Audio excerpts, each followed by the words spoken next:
Welcome back, everyone. Welcome back to another episode of Nick and Manny's Infinite Podcast. I'm one of your hosts, Emmanuel. Here with me, my good friend, my buddy, Nick. How you doing? Fucking tired. We're doing a late night recording this time, so if you hear us yawning, I'm sorry. That's me forgetting to edit out all the yawns. Yeah, it's a late night recording. We are doing this late in the week in general because we wanted to have a guest with us, which we will introduce in just a minute. But Nick, I just wanted to, catch up with you real quickly. How you been? How's your week been? It's been a pretty hectic week. I worked, I think, 49 hours this week, so I got a lot of overtime in, which will be nice for the paycheck, but I am extremely tired. And the 3-day weekend that, as of this recording, we're on the Friday night of, is incredibly needed. I'll say that. Oh, that's right. It's a 3-day weekend. I completely forgot. What is it? Memorial Day? Labor Day? Labor Day. It's Labor Day. Labor Day. What a fitting title. I don't know what the holidays are. I know Christmas and Halloween. And those are really the only two. Yeah. I've been doing too much labor, so now it's Labor Day. Yeah, it's Labor Day. Yeah, I also had a hectic week, but I'm glad to be here with you this week. Same, buddy. Before we get into everything, want to, of course, thank everyone for listening. Thank you guys. We see you. I don't really know what that means, but we see you guys. I appreciate all the messages that we get throughout the week saying, hey, I listened to this. It's really cool. Really does mean a lot. We know that this week it's going to be a little bit later, and going forward, there might be some irregularities when it comes to uploading the podcast because of our busy schedules. But just want to say thank you for sticking with us this far. And Nick, let's introduce our guest for this week. Yeah, go ahead. You take the floor, buddy. You introduce him. This is our first guest, and it's fitting because one of my favorite it's by far my favorite movie of the year, released this week, and I really want to talk to this person. We have over from the Wangers community, Kat. Kat, you're here. Yes, hello. Hi, Kat. Introduce yourself. Hi, I'm Kat.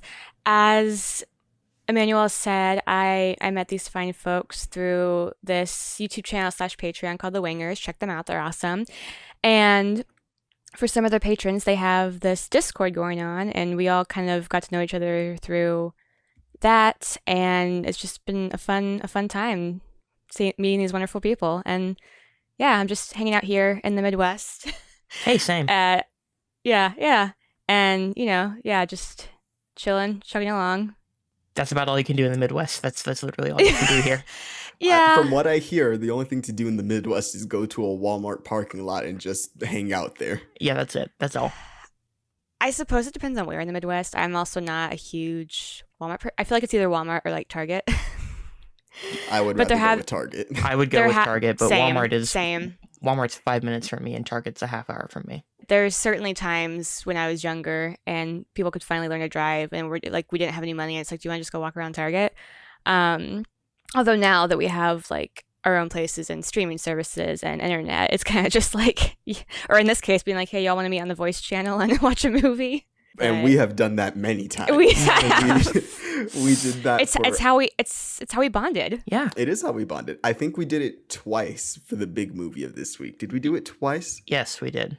We did it twice. Mm-hmm. And then we also saw High School Musical together. We saw High School Musical 2 together. Yes. I was not on that one, but I'm glad you all had a lot of fun with that one. We did have a lot of fun with High School Musical. And then we all watched Shrek together. Yeah, we did watch Shrek. It was the first Shrek. And then I introduced all you guys to El Pimpon, which is by far the better version of watching that movie in Spanish. Did I tell you I showed my mom that video?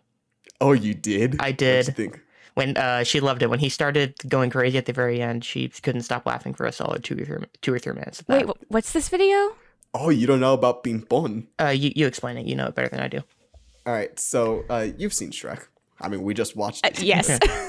I've seen it many a time. So you know the scene when Gingy, he's being interrogated by Lord Farquaad, and he's saying like, fine, I'll tell you. Do you know the Muffin Man? Anyways, in Spanish, they use a different lullaby character or whatever. His name is Pimpon. Pimpon es un muñeco muy guapo y de cartón. Anyways, there's this whole song and stuff. So in Spanish, they say like, oh, do you know this person? But it's just so much funnier in Spanish. It's definitely the voice acting. It's the like I guess like the words are just funnier in Spanish, but it's great. And I'm glad that Nick showed his mom that video because me and Elena were just quoting it nonstop.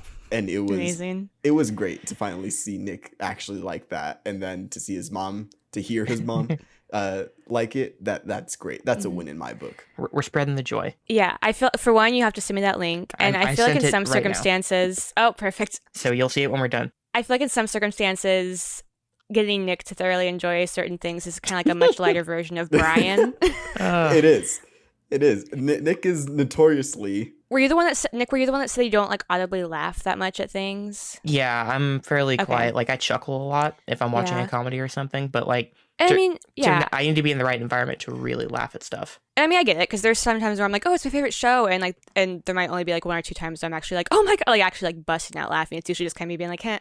But yeah, sometimes I feel like when we hear that you actually laughed at something, we're like, oh my god. Yeah. Well, it's not just laughing. I just don't audibly like or visibly react at most things that I do. Like when don't audibly enjoy. when something good happens, it's not like I'm expressive when I'm happy. I'm just vibing the whole way through, and it doesn't look like I'm any happier or any sadder than I usually am. That's how I am. So anybody showing Nick a movie or show that you care about in person, don't watch for his reactions. There will be no reactions, and at the end, There'll be no reaction. At the end, it'll just be a coin flip. Did he like it? Yeah. Did he hate it? Like, yeah, that was hilarious. If you've seen Brooklyn Nine-Nine, it's like Holt. He doesn't show emotion. Except for there's one scene where Jake's wife, I forgot her name, Santiago, Amy. right? Mm-hmm. Amy Santiago. Yeah, Amy Santiago. She's late for work, and everyone starts taking bets Oh, onto why yes. she's late Hot for work. damn. Yeah, and Holt is like, she's Yeah. at the bank, and she got Yeah. stopped for some reason. And when she finally There was a line at comes the in- bank. Exactly, that's what it is. And he finally Yeah. just goes, Well, that's what- hot damn. That's what makes it so great about it. It's like the moments you actually see him react, you're like, what is happening? But the whole like joke for the most of the show is that like he doesn't really he can just kind of state like, I am devastated, or like it's the best day of my life, and just look so stoic. Yeah, it's So great. I kind of feel like that's watching Nick watch stuff.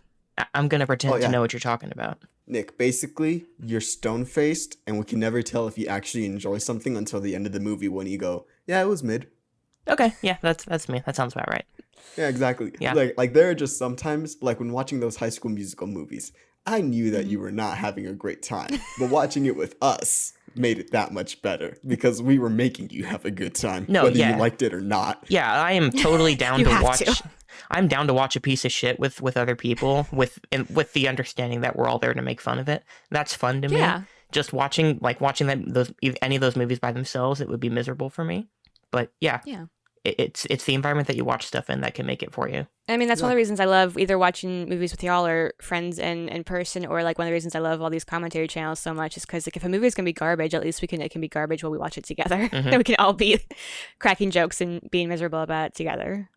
Yeah, it's like that joke of like, maybe the real fun was the friends we made along the way. And when it Yes. comes to bad movies, that is always the case. That's the only way to get through it. Speaking of being creative, Kat, you and our good friend of the show, Bobby Mitchell. Bobby, hope you're Yes. listening out there. Who's is it? Hi, Bobby? Bobby. You guys have a YouTube channel where you We guys do. are uploading music covers each week. Tell us about that. Yeah, Bobby and I think honestly, not to make everything about my love for musical theater, but I believe we kind of connected on the Winger Discord because of Hamilton.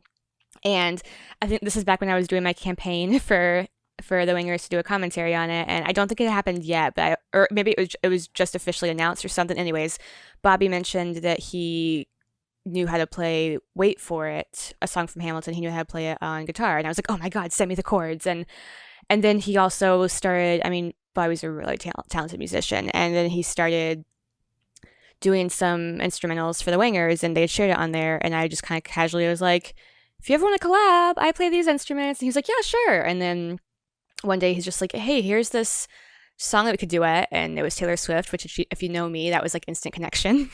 So we did that, and then he's like, yeah, let's do this cover together. And then at the end of it, he's just like, oh, we should call ourselves Bobkat because Bobby and Kat. And I was like, perfect. And then it just kind of became a thing of now we just do it every week, and it's great. I'm wondering, because this episode is going to come out after the Bobkat announcement. Can you let us know what the song actually is? I mean, if I can swear you to secrecy, because Of course, we'll You can release trust this us. Monday morning. Yeah, we're Okay. gonna release this Monday morning. Okay, so it'll at least be on Premiere by then, which means like the it will be posted to like show the title. So we are doing this song that Bobby suggested. It's a really good song. I gotta make sure this shows how well I do my research. I want to make sure I don't say the band's name incorrectly because I had never heard of them. And he's like, "Let's do this one." And I was like, "Okay, sure." Especially because the last one we did was a bit of a challenge for him. I'm like, if you want to pick this week's, like by all means, I'll learn whatever. And the band is called Our Lady Peace, and the song is Innocent. And it's really good. It was really fun to learn, and I'm excited. Everyone, make sure you go listen to Bobkat. They're doing Our Lady Peace Innocent. That's the song, is Innocent by Our Lady Peace. So make sure, Correct. once you listen to this, go listen to Bobkat's cover of that song. It's going to be great. I can already tell. Yeah, we got an exclusive here. This is what your minor in journalism is getting us, Manny. Exactly, yeah. My 3 classes. I took 3 months of journalism to prepare for this moment. And that's what it's led me to. And then I know. I can actually talk about that because I did see that. You did see what? You saw what? I saw He's All That, but we'll get to that Oh, later. God. Yeah. God. Okay. But yeah, I will just say that at least the YouTube versions of the songs go up on Bobby's channel, and it's just Bobby Mitchell. And yeah, it goes up on there. I unfortunately don't remember what we kind of just put it on all platforms. He puts on his Instagram too, and he puts on his TikTok, which I unfortunately don't know the name of because I'm not on TikTok. But we'll figure it out. You can if you just type in like Bobkat, and he might honestly have the links in his description. I meant to do some research before this, and then I forgot. So hopefully, one way or another, you can stumble upon the videos. Yeah, just look it up on YouTube if you don't know. Everybody's got YouTube. I mean, yeah, And I there just should typed be in links in that video as well. I typed in Bobkat and it came up. So since I did not do the research, you can do it. Yeah. So Nick, Yeah, but we talked about it a little bit earlier. What have you been watching this week? so the big thing I've been watching, we'll get to the one that might create a better discussion between the three of us in a second. I watched the Sam Raimi Spider-Man trilogy, all 3 of them again within the last week. Now I don't know if Kat can speak on this. I know you and I can talk about these movies for a solid year, just nonstop. But briefly, each movie, Spider-Man 1, I still think is great. Spider-Man 2, I still think is near perfect. And Spider-Man 3, I actually will defend to a certain extent and say I think it's pretty good. And I liked it more than I did the last time I watched it. It's got problems everywhere, but I think it's got an earnestness that I dig, and it's got a lot of pieces that I think mostly fall into place. Now, what I will say, I like the Sam Raimi trilogy the best. I don't think that's a controversial opinion. I have always said that I think the Sony films look better than anything the MCU produced with Spider-Man. I think we were talking about this earlier, not related to Sam Raimi, but I think Amazing Spider-Man 2 looks incredible, and I think that suit is fantastic. But that's for another episode. Mm-hmm. What I will say is that I actually enjoy the look of Spider-Man 3. I think each film looked better and better. And without going into my list of criticisms, which isn't a whole lot other than I don't like Tobey and I don't like Kirsten Dunst, there's one thing that we can all agree on, and that's the fact that J. Jonah Jameson is played perfectly by J.K. Simmons. We can agree on that, yes. He was so good that they brought him back. He was the beginning of the multiverse.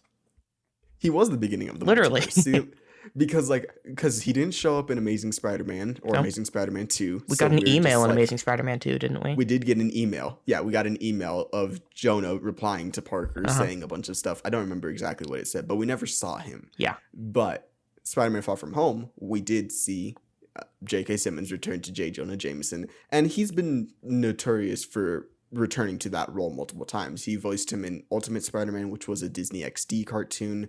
He's done some of the video games as well, so it's not like he's ever left this role, but it was nice to see him come back to that role in person. Yeah, and they did a fun little twist on it, which is that he's Alex Jones now, pretty much.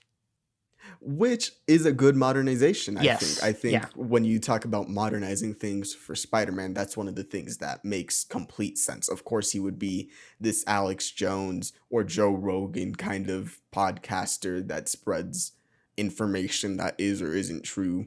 And And I think that's one of the good things that was also introduced in Spider-Man PS4, where J. Jonah, in that he had a podcast or radio show called Just the Facts with J. Jonah Jameson. Mhm. And as you're playing through the game, when you do certain like major events, J. Jonah will have a report on it, calling you a menace or saying this and that about you. And there is like a good one towards the end, but even that turns sour.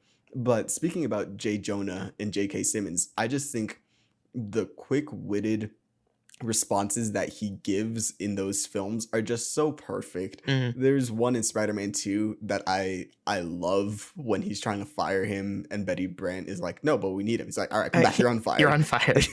It's one of those moments of just like, of course J.K. Simmons would be this person. Yeah. There's the other one.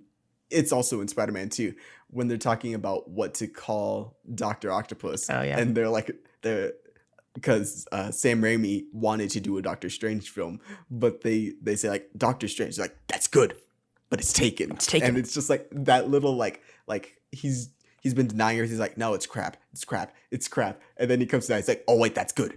It's like, oh, but it's taken. And he's like, oh, I got it. We'll name him Dr. Octopus. And it's like those kinds of things of stealing other people's ideas. And oh my God, J.K. Simmons is fantastic in that role. Yeah, he packs so much character in really an extremely small amount of screen time, especially in 1 and 3. He's in more of 2, but 1 and 3, he's only got like 2 scenes in each of those movies. He really doesn't have much, but he makes more of an impression than pretty much anybody else in those movies. I agree. I think when you talk about the Spider-Man films, you can have opinions about Tobey, you can have opinions about whoever and all this stuff, but there are key figures that always stand out. And for me, those have been Doc Ock, J. Jonah Jameson, and Willem Dafoe as Green Goblin. I think like those are the 3 that are pretty much universally agreed on as being the best parts of the Spider-Man trilogy that Raimi directed. I would also throw in Rosemary Harris as Aunt May. Personally, she's like, in terms of character, what I think Aunt May should be. You can argue that she should have been younger. I think she can still be that kind of character, a little bit younger, but I think she's perfect for what those movies are. She's perfect for that relationship with Peter. We talked about it a little bit earlier about saying how this felt way more like a 60s kind of film. Like from the architecture, the way that it's shot, the golden hour lighting that this film sort of made common with Spider-Man. It definitely feels more 60s. So with that, I don't mind Rosemary Harris being that old. It's something that I've always thought of like, why is Aunt May always this old? And I think Sally Field was Aunt May in The Amazing Spider-Mans, right? Yeah. Yeah, I think she also does a really good job. I think she has a great speech in Spider-Man, in The Amazing Spider-Man 2. Like, as bad as that movie is, I think she gives a really good performance. But I agree with you about Rosemary Harris playing Aunt May. I love when it sounds really mean, but I love when she gets taken by Dr. Octopus in Spider-Man 2. It's just those things. Or when she's doing the Our Father prayer and Green Goblin just bursts in and blows up her window.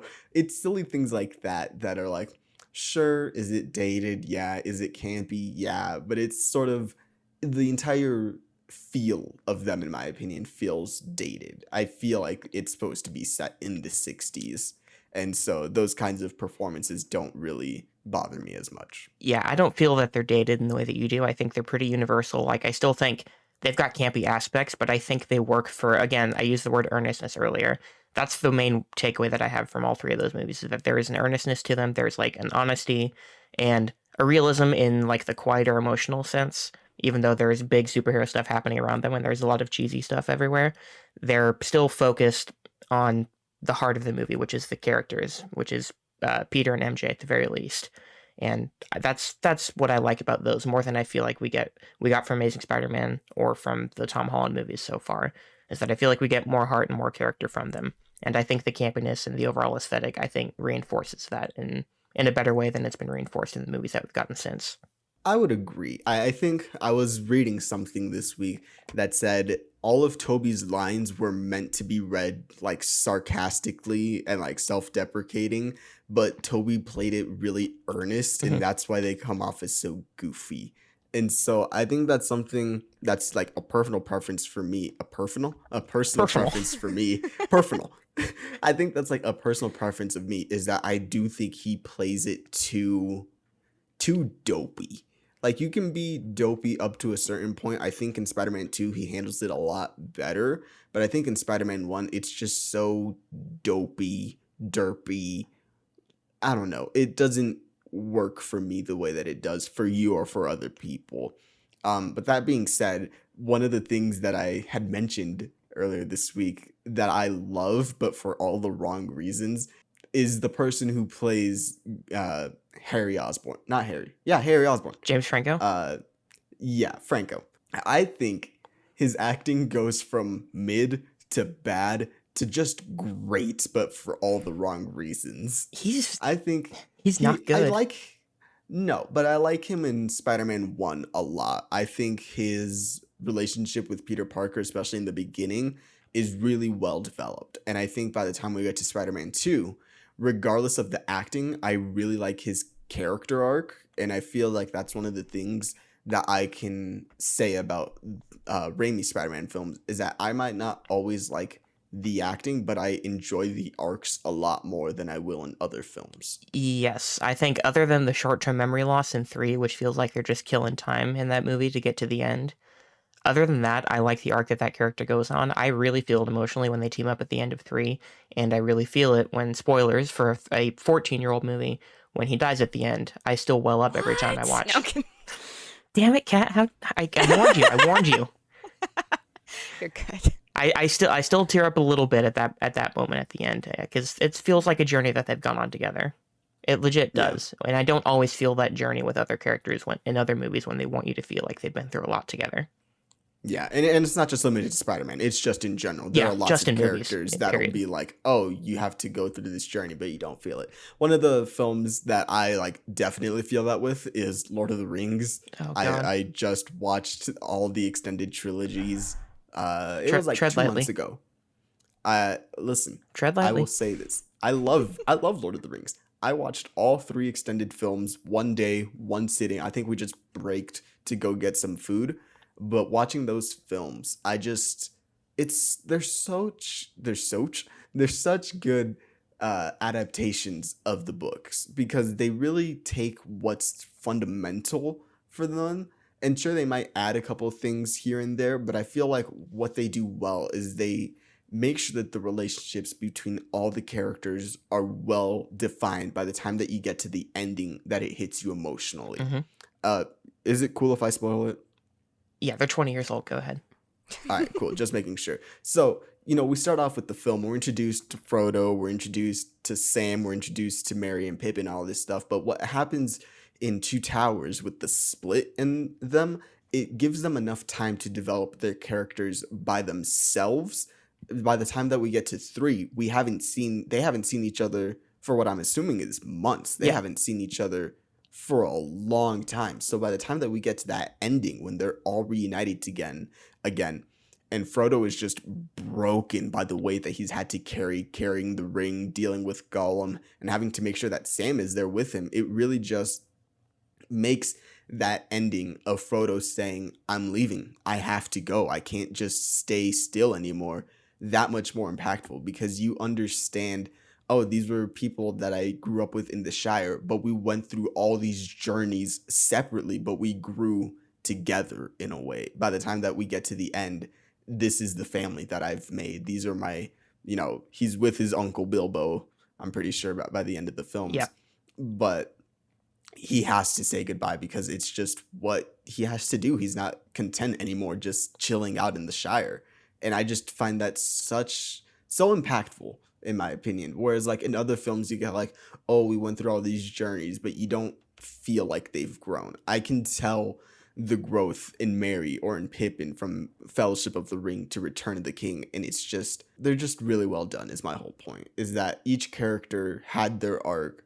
It was serviced well. Sure, some people might say that the movies in general are long, and if you're watching the extended editions, they're even longer. And I can understand that, but for me personally, I'm so engrossed in the world of Middle Earth and these characters that I can just spend however long it takes with them. Yeah, I'm with you 100%. I think the point you're making about the 4 hobbits together, that was something I was going to bring up because I always think back to the first movie. They're having drinks at that tavern or whatever in the Shire, and the Prancing Pony. Yep. No, that's in Bree. That's not in the Shire. That's in Bruce. Sorry. Yeah, I don't remember what the one is in the Shire. But anyway, they're all they're young, they're having drinks, they're having fun, and then they go through the whole journey. They get split up at a certain point. Each character goes on their own individual journeys in the process, and they come back in the third movie at the end, and they're at the same place. They're having their drinks. They're with each other, but it's not the same anymore. They still love each other, but they just don't feel it in the same way that they used to. And I feel like, and I don't think this was necessarily like an intent on Peter Jackson or Tolkien's part necessarily, but it feels like what happens with friends that you grow up with, like friends that you go to school with, that you're around all the time. Eventually, you start going your separate ways, you start doing your own stuff, and you can get back together every now and then, but it won't have the same magic that it used to. And I think that's why why that hits so hard at the end of Return of the King, is that in that sense it feels really real, even though it's in this huge fantasy world. Yeah, I think like for me personally, it's like when you have that friend that you've grown up with your entire life and all that other stuff, and you might not see them all the time because you guys have split ways and stuff, but when you do connect, it's something special. Mhm. And I think that's what the end of the film really does so well, is you can see like they might not have been together the entire time. They, Sam went and had his family with his wife and all this other stuff, but you can just feel that there is still love between all of them for everything that they went through. And the ending just hits so strong because you can see all of them grow in each film. And I Yep. feel like we can relate that to our own lives of when you're with people, whether it's schoolmates or people that you meet on a Discord or something like that. But when you've grown with each other for so long and then parts just sort of start to splinter away and you guys go your own way, but you still have that love for each other, when something finally just leaves or ends, it just hurts so much. Mhm. And I feel like that film, all three films, really just hammer that in so well. Yep. Is the hurt that you'll get when you're having well, not like fun. I mean, they were suffering. Oh my god, Frodo was having a horrendous time. But like Frodo was down bad. Frodo, Gollum was down bad for that ring. But like the memory, even like in the tough times, the good times that you guys will have with each other just sort of hurts when someone leaves. Yep. And I feel like it does it so well. Yeah. You want to talk about me not reacting to stuff that often? I'm bawling at the end of Return of the King every single time. Every single time. It's great. It's fantastic. Yeah. Kat, we've been talking for a long time. Did you have anything that you wanted to contribute to Spider-Man or Lord of the Rings? I mean, I'm kind of neither here nor there on them. If someone wants to watch them, or like I saw Homecoming in theaters because I worked there, and I was just like, if they look good, I kind of see them as like their own separate things, as opposed to like I'm not too invested, but if it looks good on its own, then I'm like, yeah, sure, I'll watch it. So I can certainly see the appeal. I can see people's connection to. I mean, like I certainly have. I'm like y'all know at this point that I'm a big Harry Potter fan, even though at this point I can definitely acknowledge a lot of its flaws and stuff and say that certain things haven't aged well. But I also get that thing of whether it's Harry Potter or another book series, or if there's a musical that's being adapted into a movie and there's any characters I care about, I can see why people get so passionate about portrayals and such and the history of it and every little decision, because you fall in love with these characters. So I can totally get all that. That's never been me for the superheroes or Lord of the Rings. But I mean, if it's done well and the people are passionate about it, I'm just like, more power to you. Mm. Yeah, For sure. I've been notorious for avoiding a certain film because of my feelings about portrayals. So it's 100% true. I'm sure if Harry was done wrong in the Potter films, you would despise them for some reason or another because they don't impact you the way that the books did. And so I feel like that's something that all of us, like the three of us here, we all have that in common with one character or one story in particular. We'll get to one of them towards the end. But like we have that feeling of we want to see meaningful connections with people that we care for, even if they're fictional. Mm-hmm. And I mean, no, I totally get it, because like I said, that's me with certain things. Me to a certain degree with portrayals of Raven from Teen Titans or Titans, because I love her. I haven't read all of her. I'm not sure how many comics she's in. I haven't like delved into that yet, but it's certainly something I'm interested in. But I've things like that, or like with me falling in love with the stage show of Les Mis and being like, and having probably an unhealthy obsession with Ebony, and anytime I would see performances of it, I was just kind of like eyeing them, being like, let's see, like, do you portray it the way that I did in my room when I was like 15? Like, are you singing this the way I would sing it? Like, so I totally get that whole, like, you have this idea in your head, or you see it from like some, whether it's performed or whatever, you have a certain idea in your head of what it should be, and it's so close to your heart that you don't want the like the version that the world knows, or even just a new version, to go against what you already have that's so special to you. So I completely get that. Nick, you see anything else this week? Oh, sorry, I was going to ask you one thing. So that 2010 Shyamalan movie, you've never actually seen it? I've seen it a couple times. Oh, is that what you were referring to a second ago? Yes, of course. Because when you're a kid, you'll watch anything. But I haven't seen it in at least 7 years or so. Okay, you said avoiding it, so I seen thought it maybe you had never actually seen it at all. No. I've seen it. I don't want to see it again. Okay, that's fair. But I've definitely seen it. I just want some clarification, because I assumed you had seen it, and then it came off like you had not. No, I have. Okay, but we don't acknowledge it anymore, so we're going to move on. Exactly, yes. All right. And I'm totally not looking up which film was that year, so we don't have to discuss it. It's that animated show that I'm not watching, the movie that they made about it. That's what I figured. Okay, the movie that doesn't exist, correct? Yes. Yeah. It doesn't exist. He watched a movie twice that doesn't exist. I don't know how it works. Yeah, and I mean, I'm sure, I feel like that's how certain people, like, I didn't get into the series until much later, honestly, when it became, like, a stage show, because, yes, everything's a musical at this point, but the Percy Jackson movies that don't exist, like, I found them first through the movies, because I think Perks of Being a Wallflower had recently come out, and I was like, Logan Lerman, and so when I saw the movies, I wasn't attached to the books or anything, and I was just like, oh, these are cool, like, my, like, 15-year-old self was like, whatever, woo, and then looking into the book, looking into how much better the original was, and looking into how much better the books were, and like seeing how faithful the stage show, then looking back at the movies and being like, oh, these are not good. And like when you know that the original work of this amazing writer like was just kind of like ignored, then so I totally get why the movie that doesn't exist, I mean, it bothers everybody. I haven't heard one person say a nice thing about it. Not one person. Oh. No, I can't think of one nice thing. The best thing that I can say about that movie is that Dev Patel was not awfully cast in that film, but even he hates the movie. So we don't say anything good about the film. It's one of those things where I haven't seen it, but it's again one of those things where I thankfully have seen enough to know, because of like all the commentary channels I watch and seeing them react to it and being like, oh no, like seeing clips and being like, I've seen enough, and like, and that it's the whole package of wrongness, because like it's not just like, oh, it was whitewashed, or oh, it's this, or like this one element that really bothered me. It's like, no, every single, like pretty much every single element is done the wrong way from the beginning of the film. It was wrong. You don't open up with text, you open up with it's the voiceover. You start off with the whole backstory of the Four Nations. What they did was sorry, Nick, we went into Avatar talk. What have I done? What have I done? What they did was they started off with a text scroll saying like 100 years, and I'm like, no. You can do the voiceover. You can, like, they start off doing like the four elements. It's wrong because they mishandled the bending in that movie completely, and it looks horrendous. But like that's what they started off with. So why not just do the entire thing?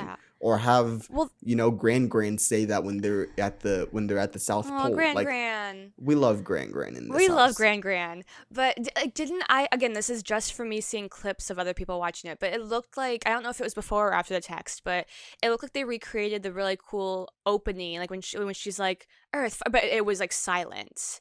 Like when it shows the benders, like on like how in the like in the show it's the opening that like Mae Whitman does, and like I think that they like filmed that just without the speech, and then right after that it had the dialogue, it had like the text, and it's like, you're kind of like, why not just do those together? That is exactly what they did. They had the bending just silent with the music. That wasn't even good because, oh my god, just get the original people to do the music. Anyways, I can go on an entire tangent of about why that movie is bad. But before we move off of Avatar talk, you mentioned two things that are my favorite thing in the world, and they're related to each other. One was not anime. One was Avatar, and then the second one was Percy Being a Wallflower. And they have one thing in common, and that's Mae Whitman. Mae Whitman plays Yeah, Mae Whitman plays Logan Yeah. Lerman's girlfriend in the film. Oh, that one And, scene. Oh, I'm thinking about oh it my now. God. Why? Oh, I feel so bad. I'm forgetting her name. Well, because it's she's in the friend group, and then she kind of like decides they're dating. And he's kind of like, "Wah," and he's like, "But I'm in love with Sam." And is it Mary Elizabeth? Mary I Elizabeth, think yeah. I just And remember Mary Patrick- Elizabeth. Why are you trying to kill Christmas or like eat Christmas or something? Exactly. Yeah, and they're Uh, downstairs, and Patrick, who's played by, I forgot his name, but he's Ezra the Flash. Miller. Ezra Miller. Ezra Miller. Yeah, played by Ezra Miller. And he's like, I dare you to kiss the prettiest girl in the room. And Yeah. No. he kisses Yeah. Sam. And it's just like, Yeah.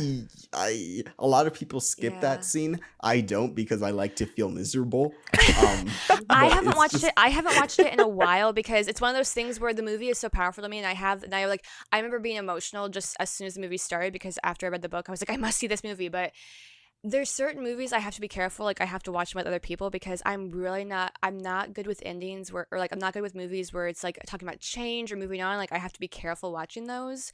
And so that one like sometimes puts me in an existential crisis of like everything is fleeting and like they're infinite. I want to feel like and like all that. So it's beautiful, but it's like because of it's really well done in the movie, but because of the intense trauma that he goes through later in the movie, I'm like, I can't just like pop it in like on a regular night and just be like, let's watch Perks of Being a Wallflower. So I will say I haven't seen it as much, but I mean it was done. I mean obviously it was done well. It was Steven Chbosky like did the movie too, but I mean, But, Steven oh. Chbosky is doing another Mhm. film that Yeah, comes he is. out next week. That Next week? no, 2 weeks. 2 weeks from now. Oh, I still didn't know it was so soon. Yeah, because next week is Come From Away, and then the week after is Dear Evan Hansen, and Steven Chbosky is directing that. And I'm like, oh my god, Oh my you God. wrote my favorite book, you directed my favorite movie, and now I'm gonna see you do this. I am gonna see it. But we can talk about that's okay, a we can, whole like, other story. I will just say briefly regardless, I'm glad that more people are hearing the story. If it helps any more people like and the music is gorgeous and yeah, we can get into it later, but I like the song "You Will Be Found." I think it has a great Mhm. message. Mhm. The rest of the film, not so much. The rest of the story, I get it. not so like- up personally. But that's just a Yeah. preference thing. I know that Yeah. it's become a thing to dunk on the film, and I don't want to be one of those people that dunks on the film. I'll be that guy. I mean, but it's one of those things- really it's a like- preference. it's one of those things where like as somebody who loves the musical, I can also like acknowledge the things where it's like yeah, that's easy to make fun of, but yeah, I don't know. Either way, like regardless of how great or as you say mid the movie is, I know that from the fact that I heard You Will Be Found in the theater for a trailer during another movie and just hearing it, even though the trailer before hadn't really moved me per se, just hearing it in the trailer and like hearing it in the theater just like immediately like practically moved me to tears. So I think just the gravity of it all and how much it means to me, regardless of the quality of it or what have you, or regardless of opinions and like opinions that make complete sense, but regardless of all that, I will probably be a blubbering mess and I'm looking forward to it. For sure. And I definitely felt the same way. Like when I saw the trailer and I heard the music and stuff, Mhm. there's one part in You Will Be Found where they start repeating "You Are Not Alone," and that really That- oh that's my the part that God. always gets me. Like regardless of what I That- think about the yeah. rest of the musical, I really do like that song, and I do like that alone. Sometimes I'm just I'll- sitting there with it. Yeah. Go ahead. I'll go repeat ahead. it to myself. Oh, when I yeah. when I'm feeling down. I'm like, you're Yeah, not like alone. I'm getting chills right now just thinking about it. Like there's certain times where I'm just kind of listening to it, like kind of like half listening to it, just kind of whatever. And there's other times when I'm listening to it and I really need it, and just listen to that part and like really letting the words sink in. And suddenly I'm like, okay, I need a minute. Like, and also for some reason the part with like the cyber, like the virtual like community when they start speaking for some reason, and that just like. I mean, you'll see this in anything I talk about, whether it's the movie we're going to talk about or anything. Just like that sense of community and just coming together and supporting, like, always gets me emotional. So I feel like it would get me emotional if it weren't for the rest of the circumstances of the film, and that's where we'll leave that. Yep, I respect your opinion. Because I will most likely end up talking about that when I end up seeing it. Probably we can have some discussions. Exactly. You can have Nick those sucked. discussions. Yeah, You can yeah, ask. Nick. We went on a couple tangents without you there. Yeah. Character 17, played by a 27-year-old that looks 37. That's all I'm going to say. Yeah. well, Yeah. Yeah. Oh, sorry. I had one thing I was going to mention that I watched. Hold on, man. Mention Because it's it. a big thing. You'll be happy I stopped you. Did you see my Letterboxd in the last day? I did see your letterbox. I saw the film that you're talking about. All right. Wait. Before you, am I following you? I think I'm following you on Letterboxd. I don't know. Everyone go follow Nick Reeves on Letterboxd. Hold on. Let me find the Letterboxd so I can plug the username. I don't know why I wasn't. Will I be interested by this movie? I think you probably will. Hold on. Okay, I wonder wait. if she will. I'm looking at it right Okay, now. my Letterboxd is the same as my other social media. It's Reeves_117. Follow me there for some bad takes. All right. Reeves. He does have some bad takes. All right. Let me say it, Kat, so I can 117. surprise you before you look up the account. Okay. I watched the 2004 animated film Shark Tale. All right. Okay. We're talking And, about Shark Tale, baby. And it's not good. It's really not good. I have no strong connection to it. I remember thinking it was kind of funny when I was young, but again, I'm neither here nor there on it. So say what you will. I think Manny's a big fan of it, so tread lightly, I guess. But Yeah, like I saw it. I remember I saw it probably once or twice when I was a kid, and I had no strong feelings about it. I think I liked it, but like I didn't. Like Shrek 2 came out the same year, and I watched Shrek 2 over and over again. Like that one, that's I really loved. hard to comparing those two, though, is because like Shrek 2 is like on another level. Yeah, but they're the same studio, and they came out in the same year, so I feel like Okay, fair. you have to compare them at least. Okay, yeah, that's fair. That's fair. Yeah, that's how my brain works at least. But like, yeah, I watched it last night, and I'm like, this is just not good. This is really dull. Like everybody's just like the whole movie. I don't even know how to explain it. It's just like I feel like I've seen this entire movie before, just in live action with real people, and they just put it down in the ocean because Shrek was a big deal, and DreamWorks wanted to make more animated movies. So they just got a bunch of stars, they brought in a bunch of character archetypes, and they made the most basic ass movie that you've ever seen. And it's not charming in the slightest. It's just dull. Now hold on. It is charming because of one person. And that's my boy Marty Scorsese. Martin Scorsese Your boy. is fantastic in the film. How much is he actually in it? I don't Pretty remember. He's in it sizable quite a amount. bit. Yeah. He's a Okay. pretty sizable amount. I didn't. In terms of screen time, he's probably got the second most of anyone in the movie. Okay. Yeah, because he's always with, well, not always, but he has a lot to do with Will Yeah. Smith's character. I haven't watched it since I knew who he was, so. No, yeah, when I watched it, I didn't know who the voice of that fish was. I just knew that I liked that fish. But now that I know that it's Martin Scorsese, an extra 5 points. It's an extra 5 points on that film. How's his voice acting? Oh, he's fine. Like It's he's not bad. done acting Yeah. before. He's totally fine. I think No, I think don't on know much the about him. I think on the director's acting and their stuff scale, he's much better than Tarantino is. If that's where we're gonna set the bar, because Tarantino is terrible. Scorsese, I think every time he's on screen in any capacity, I think he's totally fine. Okay. What's he like compared to Shyamalan? I've only seen Shyamalan. Oh no, I guess Shyamalan's in all his stuff. He's I in don't- pretty much all his stuff. I yeah. don't remember because I've seen The Sixth Sense and Was he in the movie that didn't exist? oh, was he? That's how I much don't I know. don't remember. Okay. That's how much I've made that movie go I'm away gonna. from my Okay, brain. you keep talking. I'm gonna look up his credits. Okay, well, yeah. I do remember in Sixth Sense he was a doctor in one scene, and like that would be before anyone knew who he was or what he looked like, so that was fine. In Old, he actually has a part, and Oh. I had a kind of meta reading of his part in the movie. I don't think either of you have seen it, and obviously it's recent, so I won't go into spoilers for anybody out there. I was there- gonna say I don't care, but yeah, I just had a kind of meta reading of his role in that movie and how parallels to real life him being a filmmaker and manipulating people. That's all I'll say. So like, it's not like his performance is particularly good. We got off topic. Let's get back to Shark Tale. Speaking of Scorsese, that movie was how I learned who Scorsese was, and I thought he was an actor because of that. I asked my mom because I saw that trailer a million times on my Shrek 2 DVD. I asked my mom who Martin Scorsese was. I'm like, oh, is he like an actor? And she's like, I didn't know he was an actor. He just makes a lot of movies. And I'm like, huh, okay. You're And like, then, what like- do you mean? And then like 5 years passed before I saw anything that he ever made because I was 6 years old when that movie came out, when Shark Tale came out. But anyway, yeah, it's just it's nothing to me. Like I felt nothing watching it. I was You're bored. nothing. I was bored. You come from nothing. You're nothing.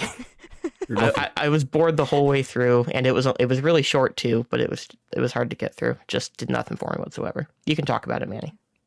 Good soup. No, I don't really have any strong feelings towards Shark Tale. It's not a good movie. I just like it for the memes. Okay, so it was a meme movie for us that you brought up a couple times. It's no, of course it is. It's not a good film. I'll put it on every now and then just because of like, oh, this is a movie I grew up with in my childhood, but it's not good. I mean, we all have our garbage movies or garbage TV shows where we're like, this is horrible, but I need to watch it right now. Oh yeah. Yeah, like for some people it's Glee, for some people it's Riverdale, for me it's Shark Tale. I don't know what to tell you. I don't know what mine is. I don't know what my garbage is. What's my garbage? Avatar. I was No. gonna say James come Cameron's on. Avatar. No, fuck I was you. no, I was gonna say that, but I was afraid he'd never talk to me. Yeah, James Cameron's Avatar. No, fuck you. Batman and Robin I've watched a lot. Like, I know that movie's terrible, but it's gleeful in how terrible it is. Yeah, there you go. There you go. There's your film. I think I've got one out there, but I can't think of it. Nah, you probably did. You probably do have one. I watched a couple of things this week. Go A ahead. lot of TV, so not as many movies. Ew. But I think me and Kat can bond on at least one of these. So, first thing that I watched, Nick, have you heard about Only Murders in the Building? Not a word. I have no idea what this is. Okay, I have. Only Murders in the Building is a new Hulu TV show starring Selena Gomez, Steve Martin, Oh, okay. and Martin Short. Martin Short? Yeah, Martin Short. Yes. The guy from the Santa Claus 3, the Escape Clause. Yes, Is that's that the really- only thing that's he's not ever really- done. Yeah. That movie also doesn't exist. What do you mean? It's a delightful film. It's more okay. I'll say this: it's much more tolerable than the other one. But But yeah, sorry. When I think Martin Short, I think of him as Jack Frost in Santa Claus 3. he was Anyways. in like SNL or something. He has a much better. No, yeah. He's career. a much better actor than all But that maybe stuff, maybe for our generation, that's like the first time we saw him. yeah, which like is when I think of Steve Martin, I think about Cheaper by the Dozen, not Yeah. the Three Amigos. Like I don't know what to Yeah, say. I think a cheaper brother doesn't too. Yeah. Yeah. But it's a show, and they all play people that are living in this apartment building in New York. It's a nice apartment building, and someone dies. And so they have like a brief interaction in the beginning where they're all getting into an elevator. But before the person dies, each of them is listening to a true crime podcast in their own like respective rooms. So by the time that the building gets evacuated, they all end up in a restaurant and they all start bonding over this true crime podcast. So the whole point of the show is they are trying to solve who murdered this person or who committed or like why they committed suicide and all this stuff. But they're doing it from the perspective of people that listen to true crime, but they all have like their own little secrets and stuff. It is incredible. It is quite delightful. Incredible. I know that you don't. I don't know that you watch. I know that you don't watch a whole lot of TV, and I don't expect you to watch this, but it is quite enjoyable. I will say Martin Short on IMDb, or like just a new like actor. The first thing it says is Santa Claus 3. So maybe that is. What did I tell you guys? Santa Claus 3, the Escape Clause. Wasn't he like a member on SNL or something? I want to say that's right. Brian, Maybe yeah. Ken? I think he was. I Oh want to yeah, say Brian he was- definitely listens to this show. Do you think he knows we exist? Brian's totally. No, not at all. It's a really interesting show. It's Selena's first return back to acting in a while. And I don't know the whole history of Steve Martin and Martin Short, but this is the first thing that I've seen them in a while. It's actually developed by Steve Martin. And it's really interesting to see the different stories that they'll bring out. Like Steve Martin was an actor on an old TV show. And so in order to sort of hide himself from other people, what he'll end up doing is he'll tell other people that might not know his characters or something like that. He'll tell them lines from the show that he did to sort of be to like confide in only himself. And there are some other things, like they have a recurring thing about cooking an egg in the first episode, and he explains to Selena Gomez's character at one point that he lives alone. And so you sort of see what does that really mean for him and why is that egg so important and all those kinds of things that I really enjoy. Martin Short has this great sort of character of he was a Broadway director who directed a lot of things that didn't get, a whole lot of traction and ended up screwing over a lot of people. And you see how that's affected his family and his son and his grandchildren and all that stuff, and sort of the performance that he's still trying to put on while being this person. And we don't know a whole lot about Selena Gomez's character other than when she was a kid, her and a group of friends would try to solve fake crimes in Aw. their apartment or in their houses. So they would like call themselves the Hardy Boys. And so you sort of see the way that plays into the story. It's really interesting. They're doing it weekly episodes, and we got the first 3 on Tuesday. Okay. Tuesday. I can see myself binging that, so I'll Yeah, report it's. back. I'm not a true crime person. I mainly watch this because I like the main 3 actors, and they all have Mhm. great chemistry with each other, and it's funny for one thing. I mean, you have 2 comedy legends, but Mhm. it's interesting, and I'm curious to see where it ends up going. They have Sting at one point show up. Sure, because why not? The singer? No, Nick, not the wrestler Sting. Okay, the the wrestler is who I Sting. think of. Always. I know. I didn't know there was a singer Sting until like 5 years ago. Are you proud of me that I knew that there was a wrestler named Sting? I am proud of you that you knew the wrestler named Sting. The I man called didn't. Sting, as they call him. Listen, Sting is he's part of the AEW pay-per-view this weekend with CM Punk. He'll be in Darby Allin's Great. corner against CM Punk. is gonna be. I'm ordering that pay-per-view. Can't wait. 50 Anyways. United States dollars. All right, Oh moving my on. god. Jeez. Good thing I have a job. Okay, move on.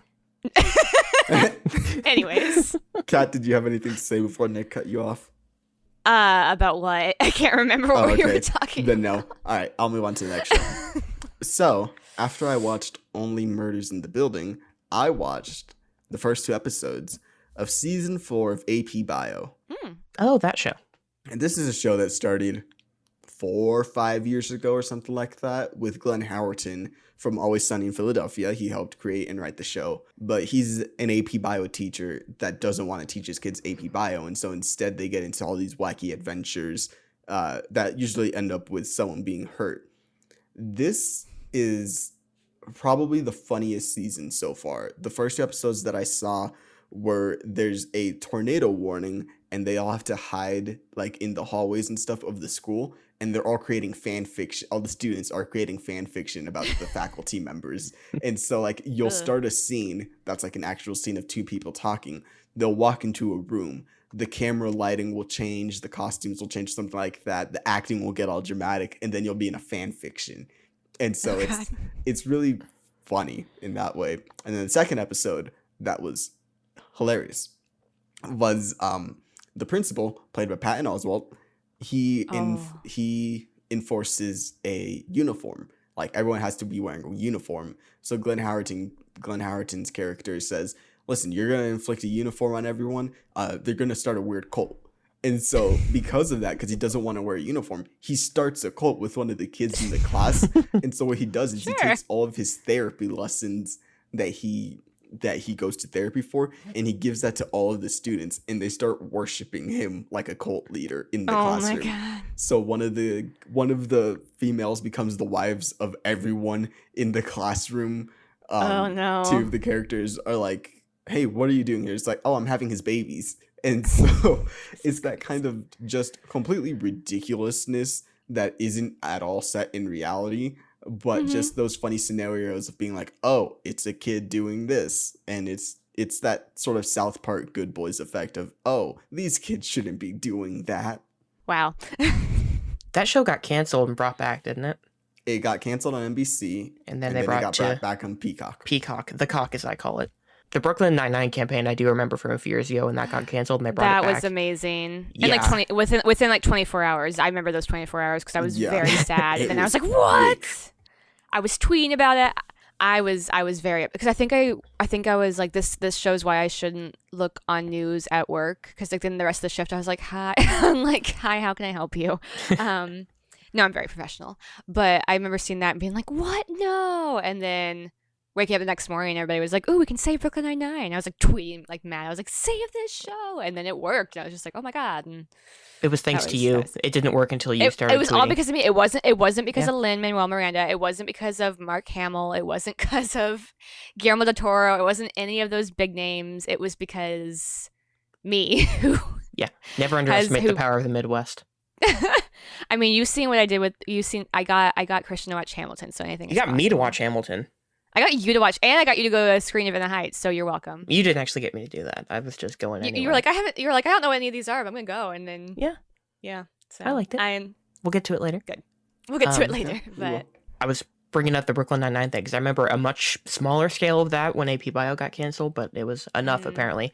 I assume it was more NBC just realizing, we need some sort of content for Peacock, because we're not doing any of our own stuff right now. I We're don't just even think banking on it's The Office. that. Yeah. I genuinely think that the ratings were just really low. I don't think it's a hugely successful show other than the people that watch it. It's kind of like that Parks and Rec effect of it Yeah. wasn't getting a whole lot of viewers, but it's quality. And Well, so I also oh, go ahead. No, go ahead. I don't have anything else. I was just gonna say I also feel like it's tough with shows that still premiere on like TV channels. I'm not sure how they've adjusted. I haven't looked into it, so I'm not sure if they've adjusted their like how they view ratings. But I feel like for a long time now, like at least when it was like Nielsen ratings, I'm not sure if it's still Nielsen ratings, but the amount of times that they're like, oh, nobody watches this show, and then like they cancel it and there's an uproar. It's like because however they're viewing the ratings is not showing all the people, because like so many people will watch it online later in the week or like through some other streaming service or what have you, and so whenever they're like nobody watches this show and then suddenly the whole internet breaks down because it's canceled, like it's just one of those frustrating things. The shows don't often get, people don't think they're getting the attention that they are because of like the immediate ratings of it. So Yeah, but I've not playing devil's advocate or anything, but I do understand it from a network perspective where they're like, we need people to watch live. That's how we make our money, is the ad revenue. Totally. Yeah. Totally. And like it's just a tough thing. It's just a tough thing of being like, well, these are the times, and if it's not, and it's like if they can't binge it on a streaming service, or like if you're not viewing these as well, then it's just a tough product of like being in that middle ground of like, I get that this is how I get that you need your numbers, but there is proof elsewhere that people are watching it, just unfortunately not in the way that you want them to. So it's like that tricky situation. Yeah, I think the only stuff that actually gets ratings that reflect popularity are sports and like the very biggest shows on TV. That's pretty much it. Yeah. Hey, pretty much it. Pretty much. Hey. But yeah, so when it like got canceled the first time, I wasn't by any means surprised, but I was sad. But I'm glad that it's back because it's a good cast of people that are in the show. It's good comedy people, and it's a lot of good young actors. I know one of them, the guy who plays Dan Decker, he was also in one of my favorite shows of last year, We Are Who We Are, which is on HBO and HBO Max. But it's an Italian Air Force Base kind of show, and he gives a really good dramatic performance in that. So it's good seeing the dramatic and the comedic side of those actors. Moving on, I saw this week's episode of Ted Lasso. A good episode. I'm not going to say a whole lot because I don't want to spoil it for anyone. But Roy Kent, good for you. And then He CGI. Did you know that? Oh, I did know that. I did know that Apple TV Plus made a CGI person to see if we could tell. I saw some tweet about that and I didn't know what was going on, so I was just like, okay. I think it was just... I think it was our Discord. Yeah, I think I brought it up. It was like one tweet I saw that got like a decent amount of traction, and they were like, there's no way this guy's actually real. He's totally CGI. And then I saw a reply that was like, I think this is legit, Apple using all their money to test CGI and see if we actually notice. I don't believe it, but I'm intrigued by that idea. I would be fascinated if that were actually the case. I mean, hey, if they've got the money, why not? They've got the money. There's no doubt that they've got the money. Oh, for sure. Exactly my point. Like, they've got the money, so like I could see that be one of their things of like, sure, like it's just an idea on the board, and they're like, yeah, let's try that one this week. Yeah. But then last night at 10 p.m., I made a very rash decision because I was looking for tickets, and they were sold out until Saturday, but there were still some left for last night at 10 p.m.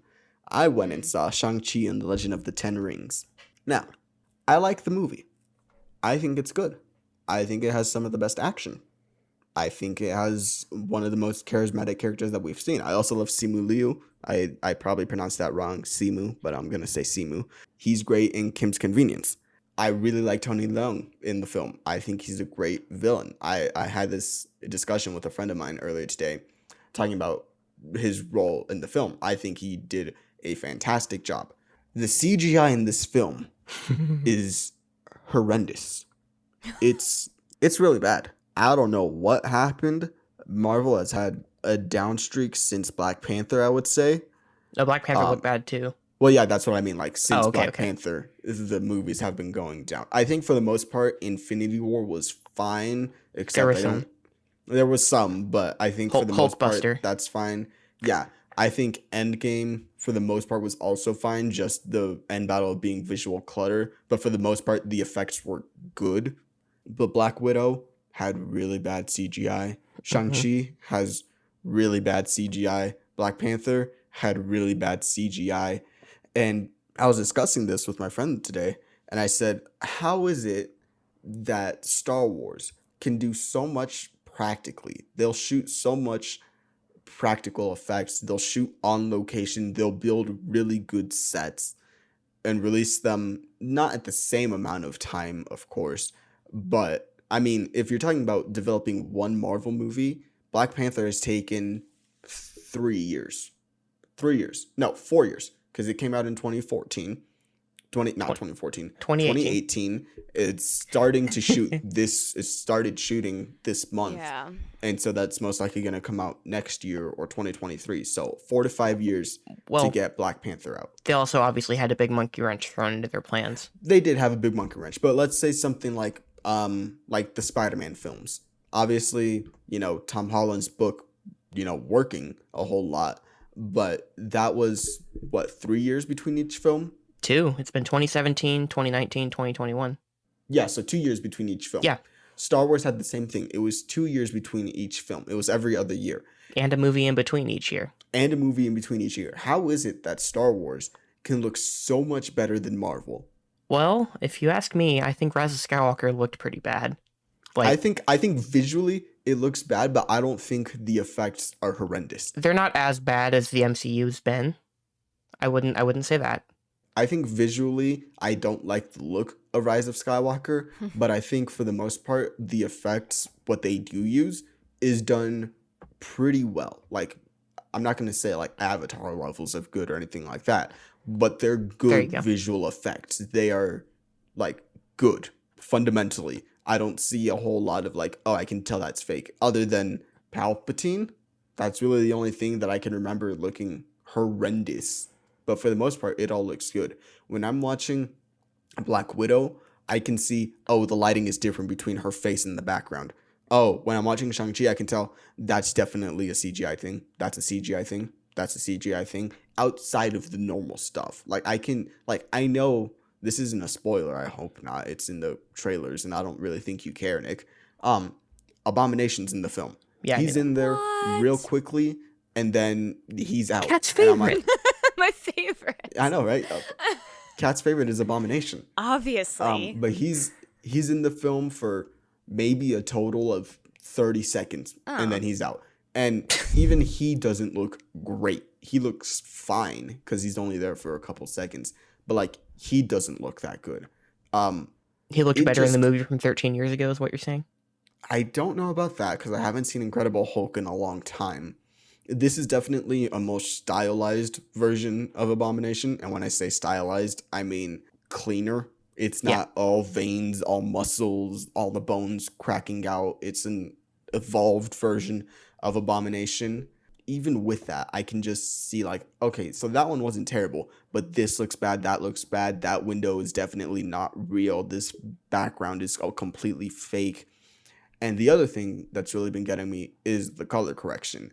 I don't know how a GIF that someone makes of a film ends up looking better than the actual film. It's bothering me. Yeah, you can tell, and I don't know if it's, Lucasfilm is technically its own company. It's obviously, Marvel and Lucasfilm are separate. They're both under the Disney umbrella. I think in general, there's probably more effort put in you can tell the effort that's put in on the Lucasfilm side compared to Marvel.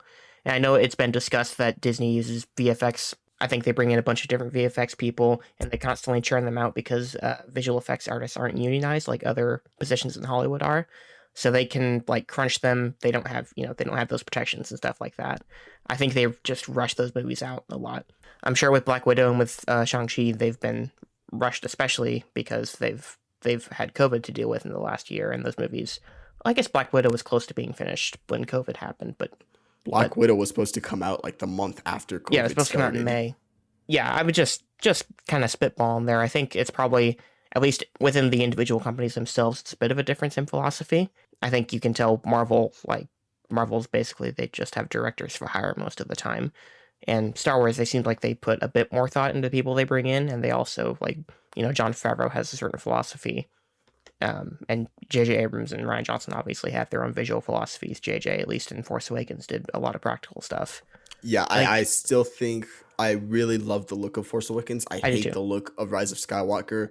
But I do too. like I just you in my personal opinion, you can't deny that Last Jedi is the best looking Star Wars film, and that's where I'm gonna leave it. I think it's, I guess, like the cleanest, but it's a galaxy and a long time ago and blah blah blah blah blah. I think visually that film is incredible. You could pick a still from that film and you can be like, oh, that's a really good looking shot that I Yeah. don't think you can get from a lot of the most recent Marvel films. No, like none of the Marvel movies, at least MCU. I won't say about Marvel movies because Guardians 2. yeah, but it all looks really fake. I think no, but I think what Guardians 2 does well, I like there's one shot in my head specifically that I'm thinking of, and that's Gamora in the field I knew you were gonna when say she takes that, out her yeah. sword. Yeah, when she takes out her sword and she like cuts that flower head. To me, that is so visually stimulating. It's visually like it's been in my head since that movie has I thought it was come out. gorgeous, yeah. Whereas I don't feel that a lot of the last, I would say, since Black Panther. Because when I think about the last like films, what I think of them is iconic shots, but nothing that's visually good or visually, I don't want to say like challenging, but different. I think Black Panther has a couple of those. I think I think anything with T'Challa on the throne just looks good, in my personal opinion. I think a lot of the set design is good. I mean, they have one street that they walk through, but I think like the throne looks good, the palace looks good, M'Baku's palace looks good in the cave. I think the costume design is incredible in Black Panther, so I think all of that looks good. But a lot of the films since them haven't had anything that has stood out to me personally. Like Ant-Man and the Wasp, I can't think of a single thing. Spider-Man Far From Home, Far From Home. I can't think of a single thing. Endgame, I can think of that shot where Cap is standing up against Thanos' army and it's him by himself and then the portals happen and all that stuff.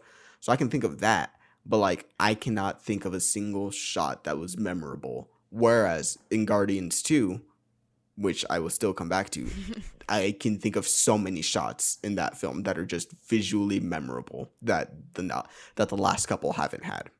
No, I'm with you in that sense. All I was going to say about Guardians 2, and I don't want to argue about Guardians 2 with you, but all I was going to say is that I still think, even though it's very colorful, which I appreciate compared to how gray most of Marvel's output is, it's colorful, but I still think it looks artificial. Like the plants they're on, I think they go too far in the colorful direction to the point that I don't buy anything of where they're at. Like I can easily tell that it's all fake, which it pulls me out a little bit. But like I appreciate that it's more colorful and has a bit more of a visual identity, because pretty much everything else Marvel does is just gray rooms, gray corridors. There's not like they're in color obviously, but there's nothing standing out visually about any of them. I don't know. I did a tweet the other day about someone was talking about the scene where all the female heroes come together in Endgame, and they posted a still from it, and I was like, I don't have a problem with this scene, but the still you posted, the heroes on the ground are blending in with all the gray and the debris in the background, and the sun is really washed out, so I literally can't see any of the characters on the ground in this screenshot you posted, and that's kind of the problem.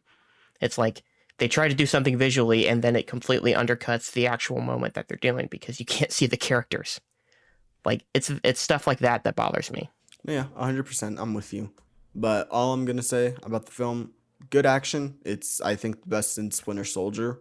Everyone's gonna be talking about that bus fight scene, as they should. The first half of the movie has humor that I think you actually won't hate, because I know that you're particular about stuff.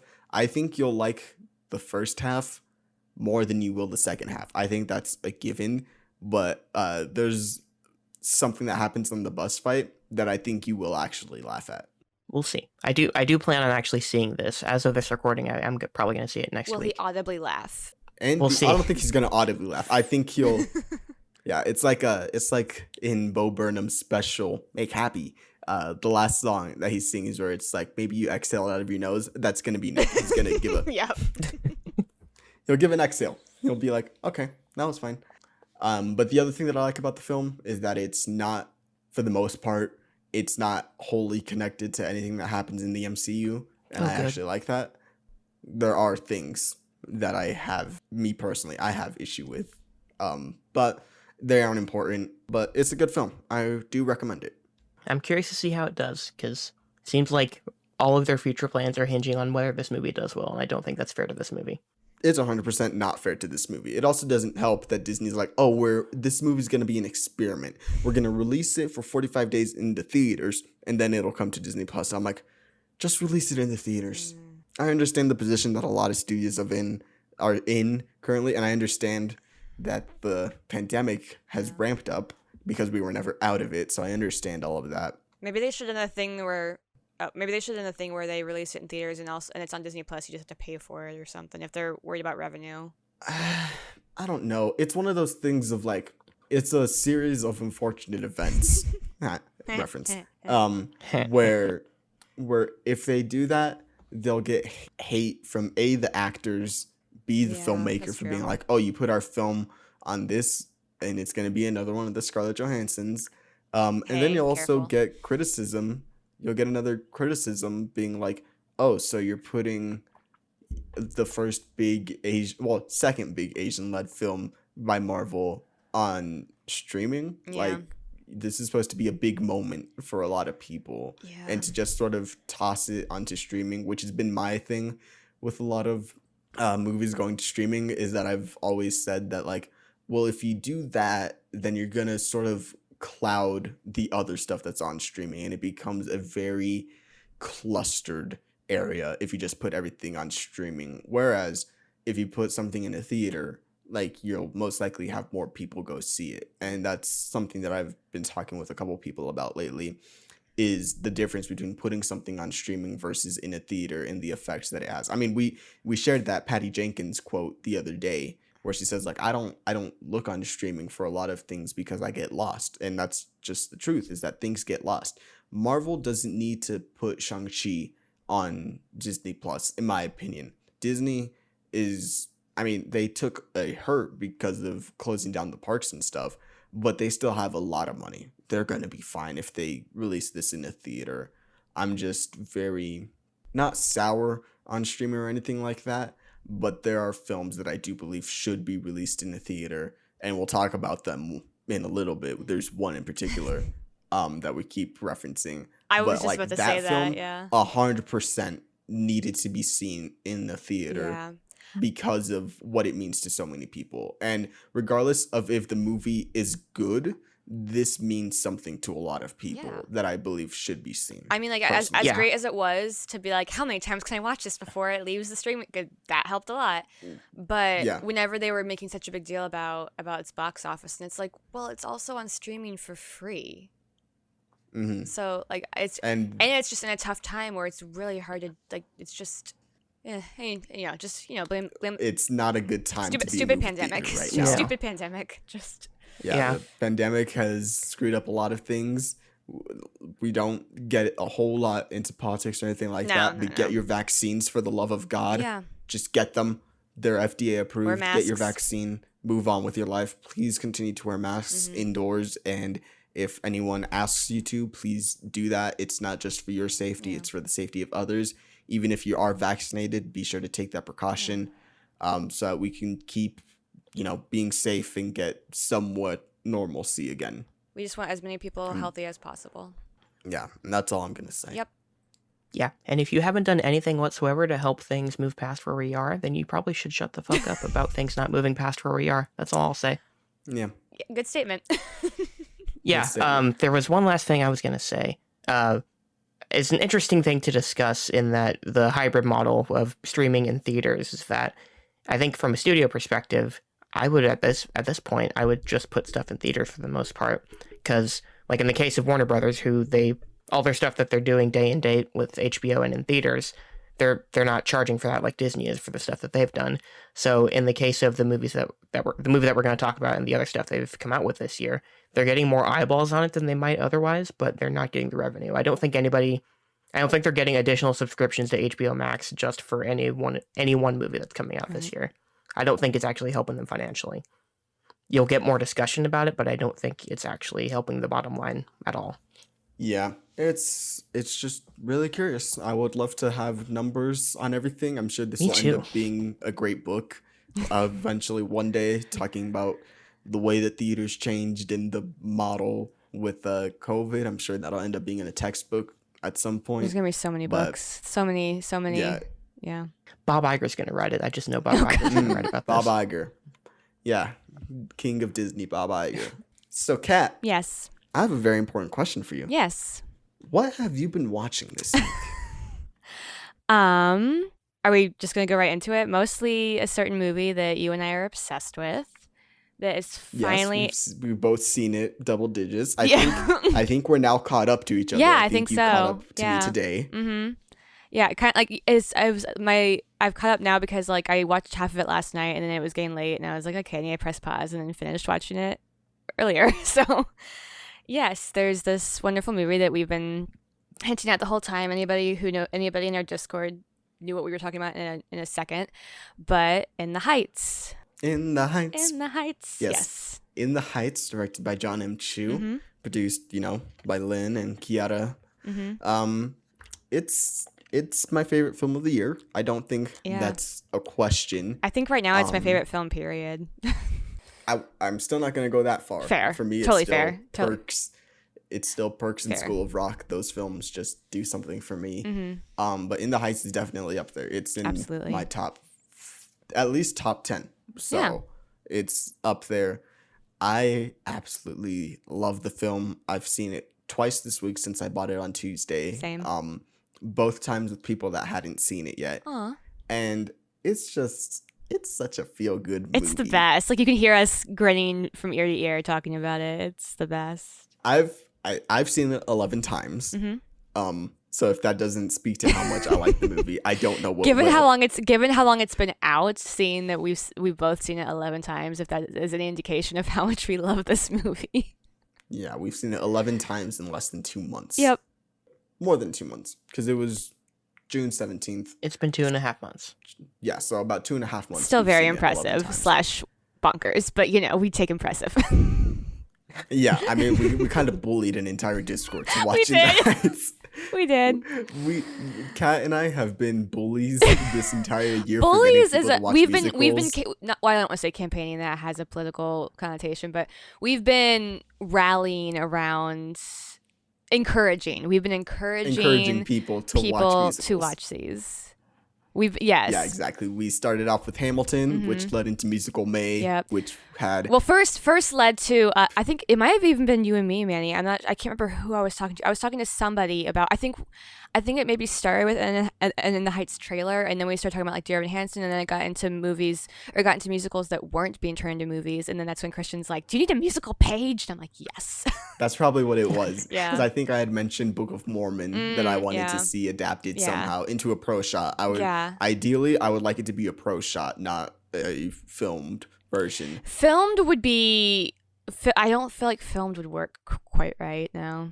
I agree. I think what works about Book of Mormon Yeah. is the way that they use the set. Like, I don't think Hamilton would be a good version of it either. I just think like there are certain things that a stage brings that being on an actual set actually can't. Yeah. And so I think what both of them do right is the way that they actually utilize the set, the locations that they're in, and they provide a lot more for comedic timing, in my opinion. Timing is very important in both musicals. I think Book of Mormon, it does a great job with the comedic timing. I know that they're going back and changing That's the script. something I was going to say is like I'm interested and hopeful that it's being updated, because it's one of those things where I used to always like, it's kind of one of those things where it's the kind of humor that I would like, the kind of humor that you laugh because you're so shocked. And like, granted, I always thought parts of it were funny regardless, but like, it always, to me at least, felt like the kind of humor where you're just like, oh my God, I can't believe they said that. And it was that kind of humor to me. And it's certainly the kind of thing where like, if people say certain things about it, I'm not going to argue because it's not my place. But I'm hoping that if it's ever like distributed, that it's maybe just brought a bit more up to date and a bit less, I don't know, just I don't know, more respectful. Offensive is the word. Yeah. Because like it feels kind of silly saying respectful when it's like South Park creators, but Yeah, it's the creators of South Park. It's what they do. Yeah. I mean, you watch Team America, it's the same kind of humor. Right. As South So Park, just- it's the same kind of humor as Book of Mormon. But in this day and age, just hoping that it's, just maybe a bit less offensive. And I mean, they're going back because it is coming back, and they Mhm. are going back and reworking some of the songs and the dialogue Yeah. and updating all Yeah. that stuff. So they are aware of it. But Yeah. yeah. But But going back to In the Heights. yes, what we're all here for. Well, you and I are here. Yeah, for. what we're all here for. I saw the stage play once legally, Mm-hmm. twice using another way. Yep. That we will call a slime tutorial. Yep. And then I've read the script of the original play a couple times. Okay. So I'm well versed enough on In the Heights, and I've listened to the soundtrack a whole bunch of times. You mean- so I'm well versed enough. Wait, do you? This is to- this is where I'm gonna get musical nerd. Do you mean the original cast recording or the new movie soundtrack? the original, the OBC. Okay, thank you. I'm one of those people where it's like, don't call it like, Broadway. see- I'm like, don't call the cast recording soundtrack. They are different. No. The OBC is what Okay. I'm talking about. Okay. It's the original Broadway cast Mm-hmm. recording that they released. Yeah. And so going into the film, I knew that things were gonna be different. Mm-hmm. I knew that they had cut one of my favorite characters, who has become one of the Discord's favorite characters because of how many times they mention them and the way that they do it. It's just like a running joke with us now. Like it's. Even watching the film, like I had just wait honestly for those forgotten moments. about that. I just- And then the first time that Abuela says it to Nina, where she's talking, Yeah.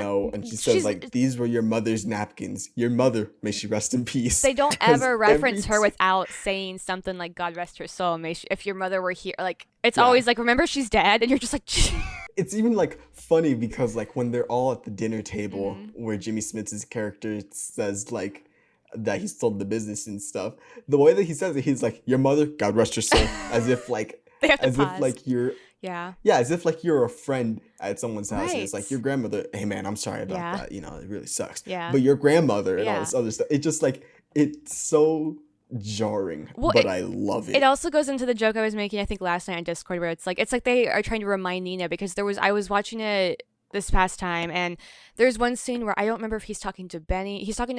Kevin is talking to somebody that isn't Nina. Like Nina's not in the room, and he mentions the mother, but he doesn't like stop to say like God rest her soul. And it's like it just goes more to the point of like, are you just trying to remind Nina that her mom is dead? Like, it feels like it feels like they had a convo like, okay, every time y'all are around Nina, you have to say one of these. Like, just bear in mind. Yeah, exactly. It's gonna be like when Jimmy Carter finally dies and we talk about him. We're gonna be like, They're like, rest his soul.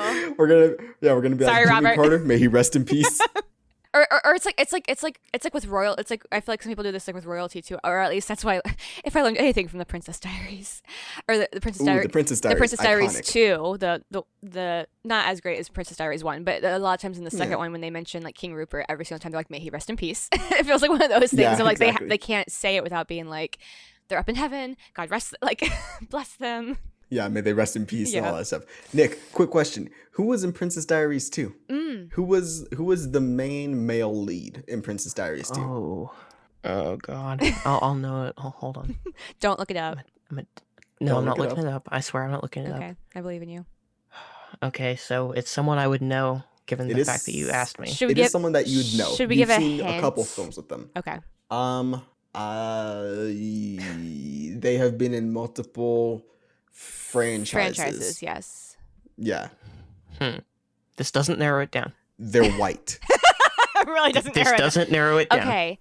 One of their franchises was in space. This doesn't narrow it down. We have to be vague. Here. Hold on. Okay. Hold on. Hold on. Alec MS Young. I was gonna say Chris Pine. Is it Chris Pine? Yeah. It's Chris Pine. That is Okay. indeed correct. It's I Chris Yeah, love Pine. you interrupted me, and I was like, it cut me off for a second, and my brain went elsewhere for a second. You're good. I was like, it was not Patrick Stewart. No. But that franchise. No, it was Chris Hi, Pine. Alec. But yes, Yeah. he was in Star Trek. And I was trying to find a way to say like he was in Wonder Woman and the other one. Yeah, he was in Wonder Woman. He was in He was in another man's That- body in that weird Wonder Woman sex scene. We don't need to talk about it. Yeah. We don't need to talk Wonder about it. Woman. You already Yeah, saw my let's move thoughts on. on Discord. And on Yeah. Letterboxd. You already saw my thoughts. Not yeah. not great, Bob. No, it's not great. Anyways. But in the Heights, Mhm. like when we talk about like Nina's mom, that's one of those God rest her soul. characters. Thank you, Nick. It's You're one welcome. of those characters We where gotta like, say it. I understand why they aren't in the film, Mhm. but it is one that I do miss because Yeah. she was the person that would keep Kevin like humble and Mhm. make sure that he knows when he's doing something wrong. Yeah. And I feel in the film, it's just sort of like, yeah, he knows he did something wrong because he upset Nina. Mhm. Whereas in the stage play, it's very apparent that he takes a lot from his dad in the ways that he was raised of being like, no, you're going to do this, you're going to do that. I'm going to do this and that for you. And Well, yeah, isn't that transfers what over his to song is Kevin. about? Yeah, his song is about, Which and I they will mention admit it I in the usually film. skip, but it doesn't mean it's not a good I song. also skip. Unfortunately, yeah. But yeah, in the stage play, he sings about how his dad would be disappointed in him for wanting to go follow his dreams as a Yeah. kid, but he was never disappointed in Nina because he always knew that she was going to be Yeah. better than him and she was going to do all these other things that he couldn't because of his upbringing. In the film, Yeah. they talk about that when he's talking to Benny and he says like, and Benny asks him like, oh, why did you move? He's like, you know, when I was a kid, my dad pulled me out of school so I could go work in the fields with him, making the same money as he did. And it's like those kinds of things that got reworked into the script that I miss actually being songs. Yeah. One of the songs that's cut that I actually do miss is Sunrise between Benny and Yeah. Nina. And it's reinterpreted to be part of the score in certain parts. Yeah. And then we also hear it at the end when they sing When the sun goes down. when the sun goes down, when they sing when the Love sun that one. goes Oh, down, God, jealous. oh my god, I love the rendition of Sunrise that they have when the sun goes down at the very end. Yeah. It literally gives me chills and I cry because of how beautiful it is. So good. But it's one of those things where it's like there are certain songs that I could see being cut, Mhm. but at the same time, why did we have to have the Piragua guy? Nick, I'm going to let you take this one since you have very strong feelings know the about Piragua answer. and Lin-Manuel Miranda. I know the answer too. I just want Nick Yeah. to get his feelings out. They had to have him because of who they got to play him, and they insisted he be in the movie for some ungodly reason, even though he's just a distraction. He doesn't add anything to the movie. Not exactly true. That whole scene, sorry, go ahead. No, it's I get the frustration. And especially I feel like that one might have been more for the general audience as opposed to the people who are more like, yes, it's great, but this was cut and this. I feel like that one's more just like for the people who are just like, oh yeah, the Hamilton guy. Again, was it necessary? No. I still have fun when it's on, and I love that it has a chance to show more Chris Jackson, who is amazing. But I also know it was like John Chu, the director, was saying like it was. I mean, I guess it just kind of shows how much Lin loves that song, I guess, because they were saying that like the only way they could get that song to stay was if Lin played the part. So at least, I mean, I at least like that it wasn't one of those things where it's the creator's idea of like, oh, put me in my thing. So I like that it wasn't too much of like that ego, but I do see that like wasn't necessary. No, but I'll say I don't mind it. I also don't mind some it. things were cut, and I'm like, it's already that's such a tough thing when it's stage show is translated to movie, because it's very rare that every like golden part is kept, and it is tough in this case, especially because like sometimes they want to add a scene for something and you're like, well, because you're adding this scene, you're cutting this song, which I don't always agree with, but I can also see why they did it. So I'm kind of like meh. I'm kind of like somewhat neutral on it because I'm trying to see both sides, but I do get the frustration. And it's not it's just kind of a joke that I don't think Lin is a particularly good performer at this point. His voice has gotten better, Like- I will say that. It has Okay, gotten better. It doesn't feel like it to me. As somebody who's been it- listening for years, I feel like he might have gotten some training during Mary Poppins, because they used to do these bonus songs for like the Hamilton like lottery ticket thing, and they did this one Yeah. that was like a cut song, I think, and it was called Cheering for Me Now, and he like hearing him carry that as opposed to just kind of like rap, it was like just singing, and it felt like he'd like gotten some strength in his voice. So And when you listen to Piragua, when he goes on the voice and he hits the hits those voice, high when he notes, goes on yeah. the bus and he hits that high note, I was so happy it's for him. definitely not like a lack of I don't think he's not talented. I Right. just think that he has a particular voice that doesn't work for everyone. Like, I don't like Adam Levine's voice, but Mhm. he's quote unquote Yeah. talented. Which So also- it's all Quote a unquote preference. talented. Quote unquote But talented. Yeah, I feel exactly. like That's so cutting. it's also that tough thing of because he's such a good writer and he's famous for shows where he's a good rapper. So there's sometimes like people take that, and then if there's parts where he's just like, sometimes I feel like sometimes in Hamilton it's a bit excused if it's hard because he puts himself next to these people with like velvet voices like Leslie Odom Jr. or something, where it's like he might not be as good and he's like a rapper and he created the show, so like he has his other talents, which it's just hard to compare him to that. But so when it's in this where it's like, well, he's not rapping, he's just singing, and I mean, I certainly think he does a fine job, but I don't know, but I will say I will say, as somebody who's been listening to his voice for years, and Manny, I'm sure you can say the same, is that I definitely think it's gotten better. Yeah, he's definitely the weakest part of pretty much any, like, the weakest, Everything he's in. Yeah. the weakest vocalist in pretty much everything that he's in. But I personally don't mind him, and I also Yeah. don't mind his role in the Mhm, film yeah. as much either. I do think I understand that he loves Piragua, Mhm. but I wouldn't have minded if it was just that opening scene where he shakes Sure. Anthony's hand That's and true. says, Or maybe like, like "Oh, maybe you know, his wonderful maybe day, his little part in Carnival. Carnaval." Yeah, I feel bad saying certain things. So I'm like, I don't want to hear my like white accent on this Yeah. word. In Carnaval del Barrio. It's the Carnival del Barrio. Carnival del. Yeah. Yeah, in Carnaval. There No, you go. for sure. But like with that, at the same time, there's also like something that I personally would have missed, which is when they sing the closing song, which is when the Piragua guy just comes in and starts singing Piragua. And it just like the layering of all those voices coming in one at a time, showing the different people in the Yeah. community, in my opinion, is something that I really like in both the film and the stage play, is the role and Right. the impact that the smallest person left on Usnavi, and the fact that like he says like I hear everyone's story and I keep dishing it out and all that Right. stuff. And to me that shows, you know, his remembrance of everyone in his street that left an impact on Yeah. him. So it's one of those things of like I could do without the song, but then Yeah. it takes away from one of my favorite parts at the end of the movie. I love that part and it's too. a Yeah. it's a whole thing. There are other things Yeah. that I think could have been cut. One of them is Mark Anthony. Yeah. I thought he was good in the movie, but I felt like we could have cut his scene. They didn't. I feel like they didn't need that scene for the reveal they gave, because honestly, the first like because the big reveal of that like plot point, like I honestly the first time around I didn't even realize it until the later scene that was much more powerful. Me neither. No, I didn't either. So with that part, like was he bad in it? No. Was it necessary? No. In my personal opinion. Yeah, it's one of the things of like, as we were saying, like you added this scene, but you cut out when the sun not when the sun goes down. You cut out like sunrise, or you cut out Nina's mom, or like Yeah. some of these other plot points. God rest your soul. that- Yep. You cut out some of these plot points that were important to the story, but and I do appreciate that they focused on Sunny more, because in the musical, Oh, I love that they fleshed him out. Yeah. yeah. You know what really irked me is that I was going back and I was listening to the Wingers commentary of In the Heights, and Alex said that he had done self-tapes for the role of Sunny, and I'm sad because if I had done that, I could have been Sunny in the Heights. Aw. You would have never I would have been like Vanessa. You wouldn't have heard from me again.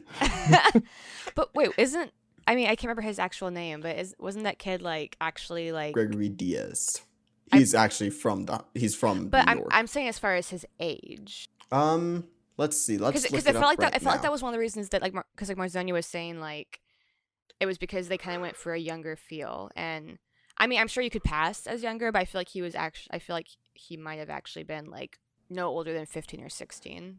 Yeah, he's 16 right now. Yeah, so I'm sure you would have given an amazing audition. I'm just saying that might have also been like part of it that played into why he was cast. Yeah. But no, I'm just bitter. But no, I will totally no. I will like if Ben Platt can play, If Ben Platt can play a 16-year-old, then you can I play could 12 play a 16-year-old. or however Exactly. however old he's. I don't. They never really specify. Yeah, exactly. They never do. All we know is that he's in high school. He can't get a Yeah, and he can't get a license. In the stage show, everyone older. is way older than their characters. That is my one complaint, is that nothing against Mandy. She's great in the role, but I never bought her as a high schooler. And again, nothing against the costume department. It's just maybe this was just a thing of like seeing clips of it years later when some of those outfits weren't as in fashion. Maybe it was just like a thing of its time, because there were some clothes in there that I thought were great, but just her. It felt like her outfit. I felt like they were kind of trying to put her in like the teen clothes, and I'm like, she's obviously in her 20s, and yes, she's fantastic, and like maybe one of the reasons they did that is because the part is demanding, but it was tough because it felt like she was the same age as all of her counterparts, and I feel like they were all supposed to be a little bit older than her. So I was just kind of like, maybe like at least with Leslie, it's like I'm sure she wasn't the age she was supposed to be either, but I feel like she had a bit more of like the baby face and such, so it felt a bit more believable that she could be in college. I would believe that she's like a college junior. Yeah. But I don't necessarily believe a freshman. But it's in not movie as age, bad that's as a lot something better. like Dear Evan Hansen. In movie age, that's a lot better. I believe that her and Corey Hawkins are way closer in age than I did her and Chris Jackson, like personally. Oh my god, her and Corey Hawkins, all the chemistry in that movie. Oh god. The chemistry is on fire in that movie. Every time I watch that scene when they're doing what's the name of the song that they do? When the Sun Goes Down? Hold on. I got the vinyl right here. Let me check. The first one. Okay, I think it's when you're home. B-side. When you're home. When you're home. Yeah. Yep. When they do When You're Home. I don't know why. Because I'm thinking about All I Know, which is Nina's song at the end of the musical that got cut. Right. But yeah, when they're doing When You're Home, it's palpable. incredible. Like every time I watch, it's like one of those ones where granted, I'm pretty much in love with like nearly every single song in that, I guess in the show, because they're just all so good, and especially in the movie, like you get to like that's one of the things I love about stage show.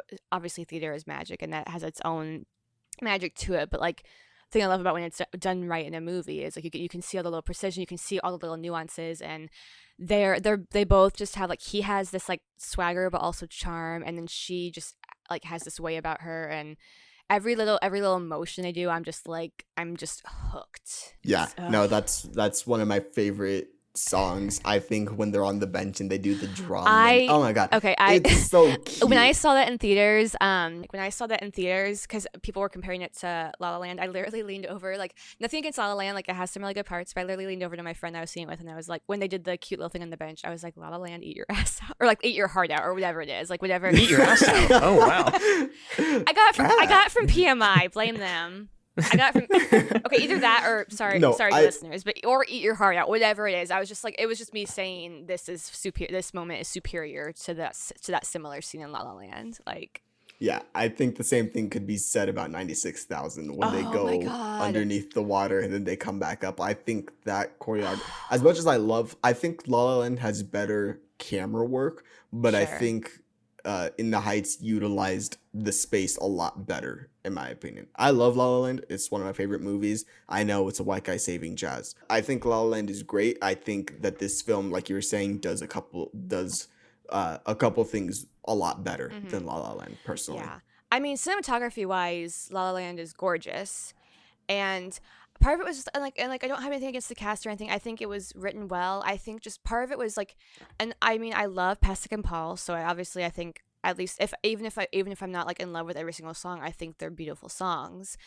But part of it was just that regardless of whether it's like White Man Saving Jazz or not, the story itself just didn't really get me. I wasn't super connected to the characters, and I was just kind of like, okay, well that's the thing I saw, and like not that it was bad. I was just like, meh, all right, and I feel like I was hyping up a lot because I was like, movie musical and these people, and then In the Heights was just like everything I wanted for the most part. Obviously, like we were sad about things being cut, but otherwise I was like, this is everything. For sure. And I mean, I don't think like they're wholly comparable, but yeah, it is fun to, compare like movie musicals. Nick, you've been quiet over there. Yeah, I'm here. You saw this film 3 times. We made you watch it twice, and then you saw it once with your mom on Mother's Day. Thanks to me. You're welcome. Yeah. So let's get your thoughts on it, because we haven't heard a whole lot from you other than Lin-Manuel Bad. I've got more thoughts, not on him specifically, but when we're talking about the movie as a whole later on. Okay. I like it. I like it a lot overall. Of the movies I've seen in theaters this year, I think it's my favorite. I've seen like 6 or 7 movies in theaters this year. It's not my favorite of the year because I saw a bunch of really good stuff when I about to do a humble brag here. I did the Tribeca Virtual Festival this year, Oh. and I saw a bunch of great stuff there that I'm hoping some of it comes out this fall. But yeah, it's probably, I thought it was really good. It's probably up there for the movies this year. I haven't seen a ton this year so far that's actually blown me away, but I really like it for the most part. I wanted to watch it again, so like the second time I watched it, I was actually pretty much making you guys watch it with me because I just wanted to watch it again. And then the third time was right after, like a week after that, Yeah. and it was a bit too quick of a turnaround. I'm not the obsessive watcher that you guys Yeah. are. It's just not in my nature. I used to be that way. Like when I was starting my Blu-ray collection almost a decade ago, there were a few movies that I had at that point in time. Dark Knight Rises, I remember specifically, I got for Christmas, and I watched it like 10 times over winter break that year, and I stopped watching it nearly as frequently after that. Just, I don't want to get tired of something. That's my whole thing. Even my favorite movie, like Jurassic Park, I've only seen like probably 7 or 8 times. It's really hasn't been that often because I don't want to burn out on something. I'm the kind of person who does burn out on stuff. That's fair. So I don't want that to happen with this movie, which is why I am going to buy it eventually, probably on Black Friday, like I've told you guys. Yeah. But yeah, I'm not going to buy it at full price immediately, just because I have no plans to watch it anytime soon, because I want to let it breathe a little bit. But Ooh, I did buy breathe. And there's clips on YouTube if you want to like get a little like fill your like 96,000 void. You can just watch the clip on YouTube or something. But yes, but everybody else go buy it. Or if I want to fill that void, I can just listen to the vinyl that I bought last week for $4. That's very true. Got a bunch of store credits, so I only paid $4 for it. There you go. Exactly. Listen to that a little bit tonight. Yeah, I don't know. There's some stuff that bugs me. I think the emotional beats mostly hit. I have issues with the pacing of it as a whole. Just like general movie issues I have with it. It's not like I find any of it to be offensive to me in any way. It's just little noises. I think it's too long. That's my big problem. I think I could probably find 15 minutes or so to cut out of the movie. Sure. I think if I were actively looking for it as an editor and as a screenwriter, I'm just like, why do we need this? Why do we need this? I think we can trim this down here. But like, I really like it overall, more than I thought I would, because I wasn't excited for it or anything. I was just like, oh, there's a free screening happening near me, and it's on Mother's Day. I'll take my mom because she likes musicals, even though she knew nothing about it. What'd she think? She liked it a lot too. Yay. She likes Lin more than I do, because I'm not the biggest fan of Lin as a personality either. He just kind of rubs me the wrong way a little bit, gets on my nerves a bit. It's not like I hate him or anything. He's a little grating just with how my personality he's around. is. He's around. He's around a lot, and like I feel like it's like deserved and such. And I'm always like Lynn, but like if it's not your cup of tea, then you can be like, oh, he's there again. So I get it. Yeah, it's the same thing with like not to the same extent, but the same thing with like James Corden. I was literally about to bring him up. He's not nearly as offensive as James Corden is to me. He's nowhere near as bad as James Corden, but I can see like people having the same feelings. James didn't write some genius musicals, but yes, I get what you're saying. Yeah. No, it's that same thing of being like this figure that is being pushed forward that like, you of might course he's not there. like. Yeah. And you're like, oh, of course this guy is here. Of course, why not? Why not? Yeah. So it's that kind of like feeling. Yeah, I know Lin has he has a following. There's people who have seen his work and like on stage, seen the movie now, seen Hamilton on Disney Plus, who are fans of him. But like, yeah, it's you. It's both of you. But like James Corden, it feels like he's a Hollywood plant because I don't know a single person who actually likes James Corden. All of a sudden, he was in everything. And I'm like, literally, I don't see anyone actually say a positive thing about him. Like actual people, everyday people that I see talking about movies, no one likes him. I just feel like he's someone that the industry likes and they keep pushing him forward. And I don't think I don't feel like there's passion for him at all. Like in a good way. People hate him. There's passion in that direction. But like, I know Lin has actual fans. Like obviously I know you guys and there's more than just you two. I will say real quick, I remember when James Corden was just a guest star in Doctor Who, and he was hilarious, and then they brought him back because he did so well, and like, I'm not sure how I feel about him. There's times where I see him where he seems to be really genuine, and like back before he was like James Corden, and like, and so I'm kind of neutral at the moment. Like I didn't think he was bad in Into the Woods, and so at that point when he was, I forgot about that movie. At that point when it was more just like, oh, it kind of felt like, oh, he does this thing on late night, and he clearly has like, there's some things, yes, they're out of his vocal range, but he can sing. I feel, at least in certain songs, and I mean he has a Tony for a play, so like he technically is like a theater guy. So I get some of that attention. I do think it's at the point where now they just put him in everything, and like I feel like it's one of those things where it's like, are you just casting him for his name or because he's good for this part? Because like, no offense to him, but I felt like he was miscast in the prom, and like was he completely bad in it? No, but I didn't feel like I was buying him as like it felt miscast to me, and it felt like I couldn't like believe him in the part. So Mhm. I'm not like disdain for him. I will admit when I hear him that he's in shows now, sometimes I'm like, oh, okay, because he kind of feels like that shtick, but I get it. Yeah. Anyways, In the Heights, much better. No, sorry. One more thing about James Corden. Mhm. Now, if you were driving down the street and he stopped traffic and he went up to your window and he started thrusting at you, how would you react? I'd run him over. I would too. It might depend on what show they're doing. If they're doing the Amazon Prime Cinderella in front of you. Oh, You know what's funny is that there's so like I like half of that cast and I despise the absolute heck of the other cast. I don't like Camila Cabello and I don't like James Corden, but I like Idina Menzel and I like Billy Porter. I'm not Billy gonna watch Porter, the movie, yes. No. but it's like that thing of like, oh, here's two people that I really like, and then here's two people that I absolutely despise, and they made something that is horrendous, and it's just like you can Did do you better. watch it? No, Just full stop. That was an awkward silence. Full we're stop. keeping that in. No, This we was are. horrendous. Did you watch it? No. Silence, but But yeah, like you know how like you can just tell that Yeah. something is well, bad. I will say with that skit on his show, it's one of those things where like it's like you see it on other talk shows too, where initially I'm like, oh, this is funny, and then like you think about the people actually like the bystanders actually being involved, and I'm like initially I'm like, oh, cool, they're running around and like when it first started, I was like, oh, they're doing Greatest Showman, cool, like I think this is kind of goofy. But then, like, thinking about the actual bystanders and being like, oh, this is not enjoyable for them. They don't want this. And then that's, like, when I think about the real world, and I'm like, oh, well, maybe they shouldn't do that. Maybe that's not as amusing as I thought it was. Yeah, it's one of those things where it's like, Yeah. the poor Ugh. people. The poor people. Yeah. The poor, not the poor people, the poor people. Yes. So, Yeah, so In the there's a Heights. Yeah. In the Heights, you were saying how you could find like 15 minutes to cut out of the film.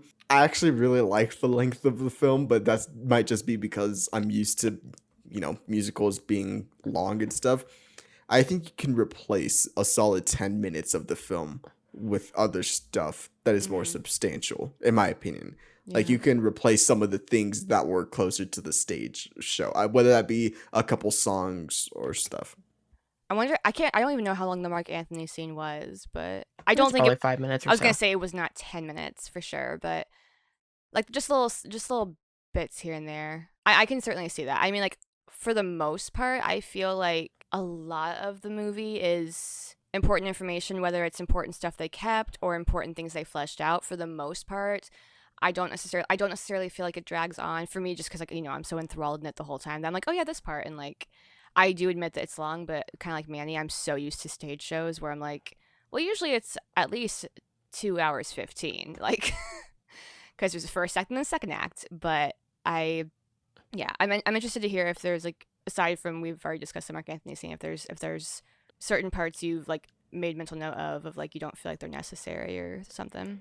Yeah, I don't know if it's anything in particular. I would cut out the Piragua song, Mm-hmm. and like I would have him at the beginning, and you could have him in the Carnival scene later. Sure. You could cut out the Mark Anthony scene. I think you could easily. There's only one piece of information you need from that scene. You could find it out easily later. Put it elsewhere. So like that's like 7-8 minutes that you could chop off right there. I think there's probably like just little bits of scenes that you could probably trim down a little bit. I don't know anything in particular, but I think my problem was like just the pacing of it, in the sense that when the blackout happens, that's me thinking, oh, this is the third act, and it's like of a traditional movie screenplay, which is 3 acts. This feels like the third act. This is the climax of the movie. When in actuality, that's the end of that's the end of Act 1, the stage show. Yeah, and it's like I don't want to say action in terms of how you would think of action, but it's like stuff isn't really happening after that. It's all conversation and resolution, and like there are songs happening, obviously, but it just feels like a really dragged out resolution. Sure. Like it feels like everyone, like Usnavi especially, it feels like he's got almost like 3 different endings. That it feels like he's wrapping up, and then it keeps going, and then it keeps going, and then it keeps going.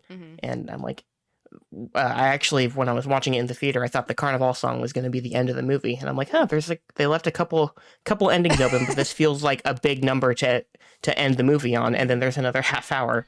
I was just like, it felt like the movie was ramping up and coming to a natural close, and then it just kind of kept going. In terms of how big the blackout is and how big the Carnival number is, like it feels like that's as that's the climax of the movie, Yeah. and then it just keeps going. I wonder if part of that is because some of the songs were rearranged. I'm not sure. I was about to say the same thing. I was gonna Yeah. say I think part of that is the fact that I'm assuming we're gonna spoil this movie. Let's Yeah, just go ahead. People have their chance. I think part of that we watched it is 11 times. You can watch it once. Yeah, I think part of that is the fact that Abuela dies right in the middle of the film. So in the stage play, she dies after Carnaval, well, during Carnaval, and then after that, it's Atención, which is just Kevin saying like, "Hey, she died," but it goes from there to Alabanza. Then it goes to Everything I Know, which is Nina's song talking about all the lessons that she learned from Abuela. Then it goes to, I think it goes to Champagne, then to When the Sun Goes Down, and then it ends. Yeah. So it pretty much goes, Abuela dies, and then everything closes. But here, Abuela dies in the middle. We go to everyone grieving about her. Then it goes to Carnaval, and then it goes to the rest of the other stuff. So I think that's part of it. Because in the stage show, Blackout is the midway point. Then we start Act 2 with Benny and Nina just waking up sunrise. from their night together. From their And then rendezvous. there's a lot more like drama with that specifically. Like the Benny and Nina subplot in the stage play is much more focused on than it Musical. is here. But that's one of the things that I think does end up hurting the film for some people that don't know the story, is that you would think, oh, Carnaval is the ending, but there's so much left to tell.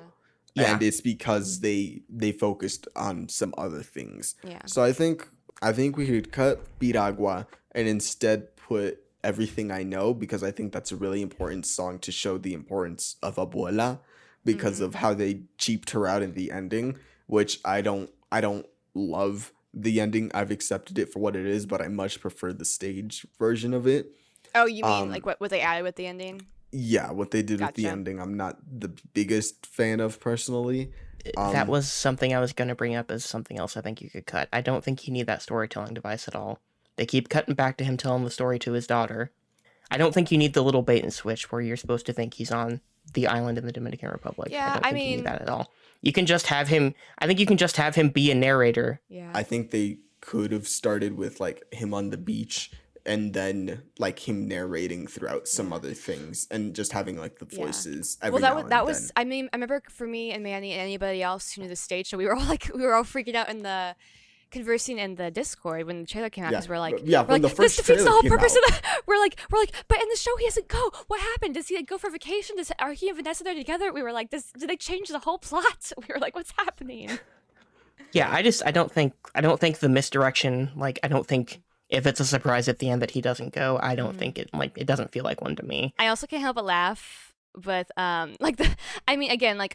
I'm the kind of thing of like, if it's done well and like if there's a really pretty song, then like I can kind of overlook some of the like kind of like tied up in a bow things. But when they have like fashion in the like next to the canned goods, I'm like, okay.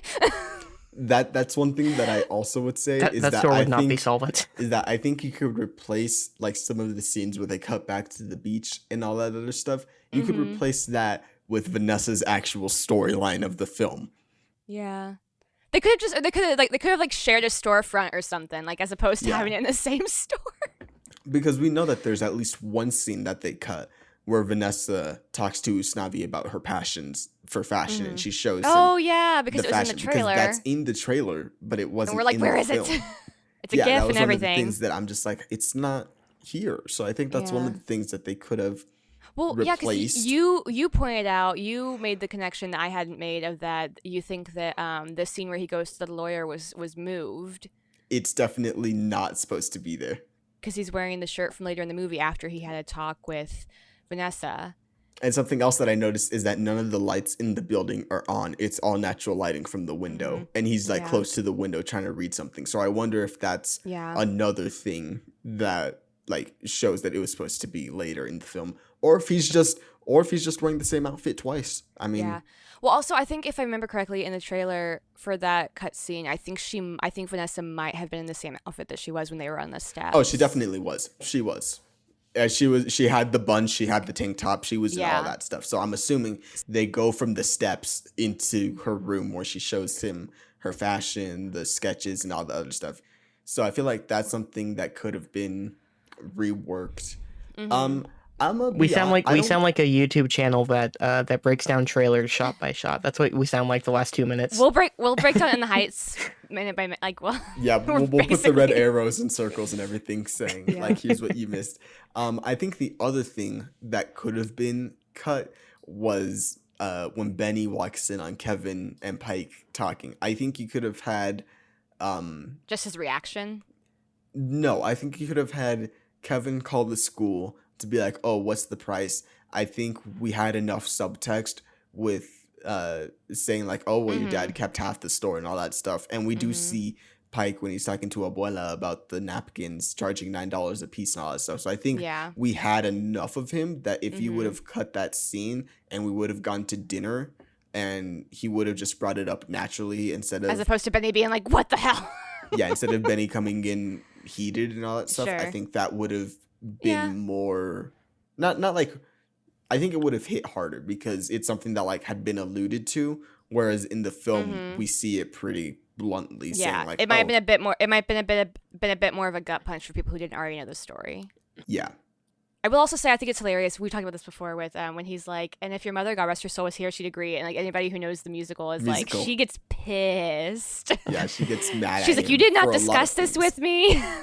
It's like, yeah, you're upset, but like, come on, talk to me about stuff. She Yeah. says that to both Kevin and Yeah. Nina. She's like, we need to have conversations because we are not talking right now. Use You're your mad about words. Benny. You're mad about school. You're mad about selling the shop and all this other stuff. And the mom just finally just has enough, which is the name of the song. Cue her song, yeah. But Yeah. I just every time that line happens where he's like, "She would agree with me," I'm like, "Did you see the stage show?"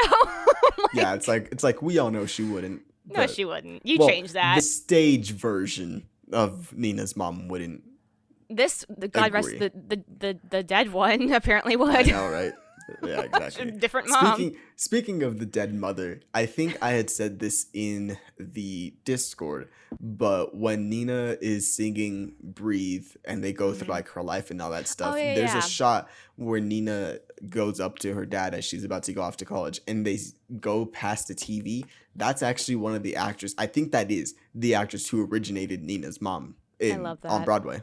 I love And that. I'm like, that's really cool. They incorporated quite a few of the actual like Broadway people. Seth Stewart was in there, who played the original Graffiti Pete. He was the bartender.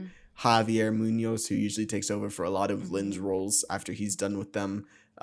He was at the end of the film. Abuela. Chris Jackson, Abuela as Yes. well. Chris Jackson, who played the original Benny, he plays Mr. Softy we in can't this. we can't forget Mr. Hades himself. Yeah, I don't know his name, but I know that you do. Patrick Page. Yeah, that's his name. He plays Hades in Hades Town.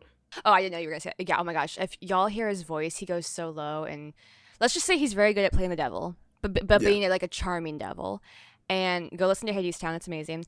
And like I remember when I saw him in that, I didn't, because I was like, people were talking about like, oh, all these Hamilton cast or like all these In the Heights cast, and I guess I looked it up and I think there was one night, I don't know if it was like just for fun, but I think I read that there was one night where he went on his Graffiti Pete, like maybe just like because him and Lynn were buddies. I don't know the whole story, but suddenly I was like, when was Patrick Page in the Heights? He was like a well-known actor by this point. But I loved, suddenly I just watched the screen, I'm like, oh shit, it's Hades. Is that the Grim Reaper? It's Hades. Yeah, it's literally that. Like but yeah. that video. It was so. Oh, and then I don't remember her name, but the cast member that Doreen Montalvo. yeah, for real, rest in peace. Yes. Not a joke. She I believe died of cancer before the film came out, and But she's I believe she kind of has the solo at the right before the bridge in Breathe. I believe that's her. yeah, she has that, and she also sings the end song, Yeah. or Abuela's favorite song. She sings that in Yeah. both the stage musical and the film version. You know about like her role, right? Like about Yeah, how she was like originally playing Benny's mom, but the character got cut and then wanted to keep her, so they just kept finding like places for her. Oh, I wasn't talking about that. I was talking about her Oh. Broadway role, about how she auditioned to be part of the Broadway show and all this stuff, but they couldn't. They liked her a lot, but they couldn't find a spot for her. Well, that's what I'm saying. That's what I'm saying. Like, I think I read that. I read that at one point. I read that at one point in the Broadway show, they had a character. They had Benny's mom as a character, and she played like maybe in Oh, I tryout didn't read about that. and Yeah. tryouts or something. They had her playing Benny's mom, and maybe she had a song. I'm not sure. But and then they cut, and then Benny's mom didn't end up making the cut, but Lynn wanted to keep her, so they kept like they kept giving her different. I'm not sure how many times they like reworked her in, but I know that they wanted to keep her, so they found another spot for her, which I love. Yeah, and so she's part of the ensemble, but her name was Kuka. And so in this movie, they honored her by having Dasha Polanco play a character Who's named great. Kuka. Yeah, who was great. She's she isn't so given a great. whole lot to do, but I did enjoy her. But she makes film. her moments work. Yeah, she does. And also, we gotta say, I mean, we could praise every single one of the cast members pretty much, but especially as a Brooklyn Nine-Nine fan, also she's a great singer. Stephanie Beatrice, love her. That's Rosa Diaz. Love her. That's Rosa Diaz. Exactly. No, I love Stephanie Beatrice. I think she's a great comedic talent, and she was great in the film. She's so talented, and it's so great for people who like the amount of times that you watch interviews and people are just like, "Whoa, her voice!" because her voice is so deep on Brooklyn Nine-Nine. Like, I mean, she's already hilarious on that show, but seeing her in this different role that's getting a lot of attention, I love. I also love that they made two of the characters queer. I remember like gasping when I saw that they made Daniela and Carla a couple, and I was just like, yes. But I loved that, and obviously Daphne Rubin Vega is. Ugh. Yeah, that was one of the things where when the first 8 minutes had gotten released, I had seen that before, and I was like, wait, was that Are they a thing now? And I'm like, like when Christian's like, are they mother and daughter? Are they girlfriends? And I'm like, just gals being pals. yeah, exactly. It's like they're just friends. She kisses her awake, but totally platonic. Yeah, exactly. It's one of those things. Speaking about the cast, there's we have to talk about the leading person, Anthony Ramos playing Usnavi. Our star. A Star is Born, which A is Star is fitting Born. because he was in Which the is not a film. good movie. Moving on. Anyways, Wow. It's fine. no, It's but he's mid. A mid is born. Yes. a minute. Okay. Anyways, but I mean, the real star in that movie is Anthony Ramos. People just didn't know it yet. We knew it because Hamilton, and for anybody who doesn't know it, 21 Chump Street. Go watch it. You're welcome. Exactly. It has a cut song from Hamilton that got reworked to be another song. So Wait, which it's very one? good. Seriously, these kids need to learn Yes! there are consequences in life. Yes. That was You're Mine, or whatever the name of that song Oh, is from okay. Hamilton. Okay, this one's that mine, was yeah. Eliza. Yeah, this one's mine. That was originally Eliza's song.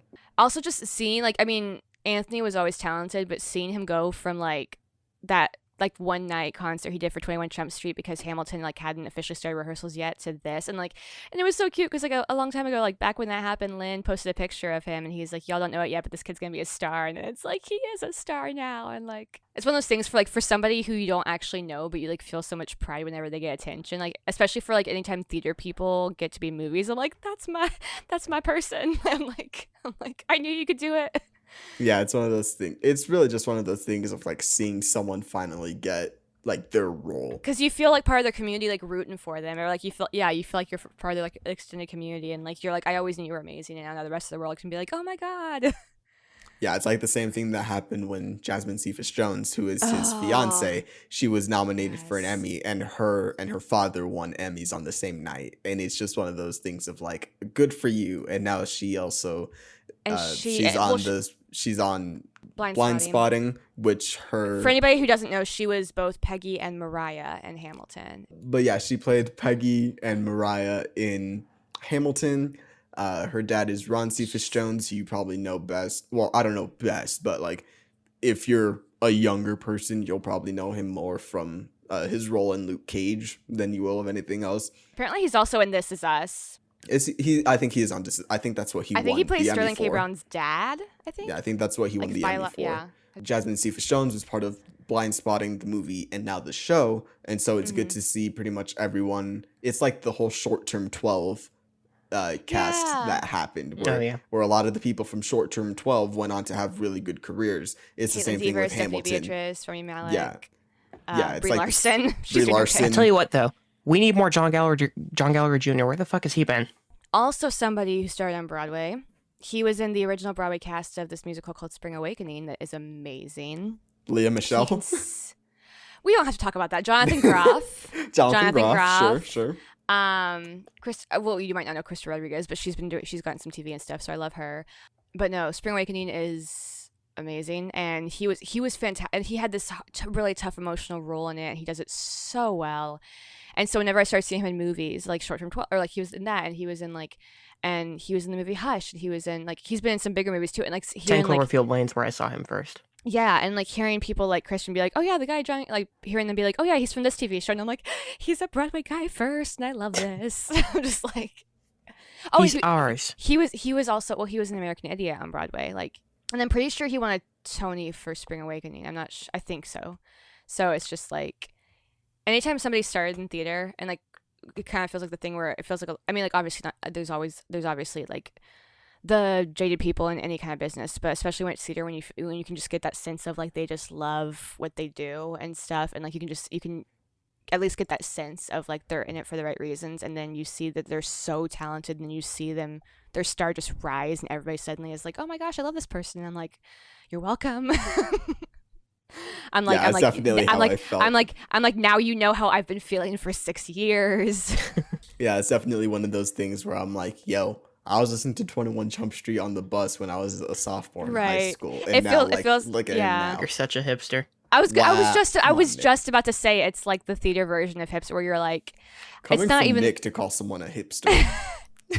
But it's like a theater version where it's like not before it's cool, just before, but yeah, essentially, but it's like if you knew how proud I was, like you feel like a certain sense of pride, even though I had nothing to do with I didn't have much to do with their success. It's like, yes, but I'm so happy. Like I feel a certain, I don't want to say ownership because that sounds very like ugh, but just knowing that you loved this thing from like the get-go, and then seeing everybody be like, wow, this person's really cool, and I'm like, finally somebody knows the person I've been fangirling over for years. It's like now I can actually be like, yeah, look at this thing, wow, they can sing, look at this, and like, have you heard of this musical? And people actually care now, aside from just the theater community.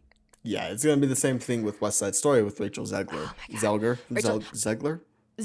and Ariana DeBose, who was in she was in Hamilton. She played the Bullet. She was in The Prom. Mm-hmm. She played and Alyssa. She's in Schmigadoon. She was in Schmigadoon, which I also did like, which, I mean, we talked about this before, but I did not realize that was her real voice, Kristen Chenoweth. I didn't realize that was like her actual voice. It's very distinct. Just the way she talks, yeah. Yeah. I'm like, oh, okay, so this is real. Okay. Also, anybody who loves musicals, watch Schmigadoon. Yes, I believe it's I didn't know that there was a musical called Brigadoon, but that's what they're like riffing off of. Is I will say, a musical called Brigadoon. Real quick, it took me a second to watch the rest of it after the first episode, just because it was all really well done. Too. But it was more of the Carousel vibe, and no offense to Carousel, it's just not my favorite show. So when they were kind of playing on the fact of like, oh, they have a song about this food and stuff, and I was like, I get the purpose, and it's really well done.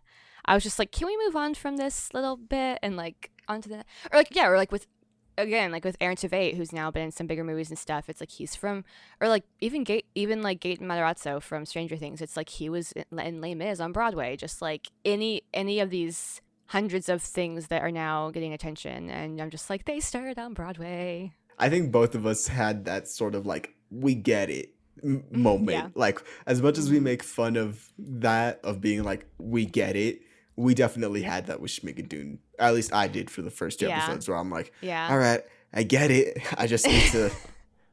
Well, because like for how much I would give Carousel kind of flack, because like it's beautifully written and like it has some gorgeous songs in it. I don't care for the story, and I was like, and one of my big things is I'd be like, they have a song about a freaking clam bake, and then now they're doing this thing about like corn, like a song about corn pudding. I get what they're doing, and like for people who love Carousel, I'm sure that they think the first episode is amazing. But I was just kind of like, can we get past this little bit and like get onto these other songs? And then after like 2 episodes, and then by the end of it I was really emotional just seeing certain parts, and like I won't spoil anything because it's still really new, but there's a certain scene with the 2 leads towards the end. I'm sure Manny might know what I'm talking about. Yeah, I know what you're talking about. They got me choked up, and then the ending of it, just like any I mean, this is one of the things I love about In the Heights too, just anything where it's like people coming together for a song. It's just like finales just get me emotional regardless. I'm just like, oh my god, they're like it's a beautiful ending and there's harmonies and I'm a sucker for harmonies and just like that finality of it, and suddenly I'm like over here crying. Yeah, it's like I have a lot of issues with Rent in general, but Seasons of Love goes very hard, and then Seasons of Love Reprise, I think is what it's called. The Or end, no, the, no, the I'll ending cover is. no, not the ending. I'll cover you Reprise. That specific Oh song. my god. That Well, that gets song, me. like, if that doesn't get you at all, then like, where is your soul? Yeah, no, that's one of the things of like, yeah, I don't really like a lot of these characters, and I feel like they're just complaining to Well, complain. that was one of my But things. Like when PMI did a video on it, and it's just like we're like, oh, these characters aren't great, but I love the music. yeah, I have that way more than I do with Dear Evan Hansen. Dear Evan Hansen, I don't like a lot of the music, whereas in Rent, I do like a lot of the music. Like group numbers in general is one of those Yeah. things where it's like, oh, Yeah. I really feel for this. And rewatching it the last 2 times when they do Alabanza, ooh, Oh that god. gets me. Ooh, that's a Nick, good do you have any song. thoughts on group numbers and how they make you emotional? No, not really. No. Good to know. Good to know. Good to know. Yeah. Nick, do you have any other thoughts about In the Heights? No, I think I got them all out. I like it a lot. I don't like it as much as you do. It's hard to like it as much as you do. Yeah, it is kind of hard to be like Kat and I, where we Yeah. watch it a lot. Yeah. But I'm curious about the other world in the multiverse where I watched this without knowing you two, and I'm curious how I felt in that. I feel like you would have watched it in like maybe I'm hoping it gets some kind of recognition, and like again, obviously the accolades aren't the most important thing, but I'm hoping within the next year it gets some kind of recognition. I feel like that would be the point where you're like, oh well, I got nominated for this, so I'll give it a shot. That'd probably be when you watched it, maybe. Because I don't think Nick would have watched Hamilton, so he wouldn't have had any sort of like baggage coming in. Whereas we Yeah. have a lot of Well, baggage also- coming in. Also, up until the which award should it just get nominated for, because it's technically like a Emmys. 'Cause Emmys, it's- yeah. Somehow it's a show, Before- a TV show, which before is the one that- the one thing it isn't to me. Before that, it was just But before that, it was like it was the thing that everybody was talking to a certain degree. Everybody was talking about. But as far as awards, it was all like Tonys, which, and if you're not a theater person, you don't really pay attention to that. So Yeah. I don't. I can confirm I do not pay attention to the Tonys. Tonys are my favorite award show. And that brings up an interesting question. Would we have liked this to, instead of being a film, to actually be a miniseries? Hamilton or In the Heights? In the Heights, of being like maybe like Uh, 5 episodes. I wouldn't be opposed to it, but I really love what they did with it. If it were a miniseries, I would never have watched it. Interesting. It's just because I feel like and I don't think it needed it.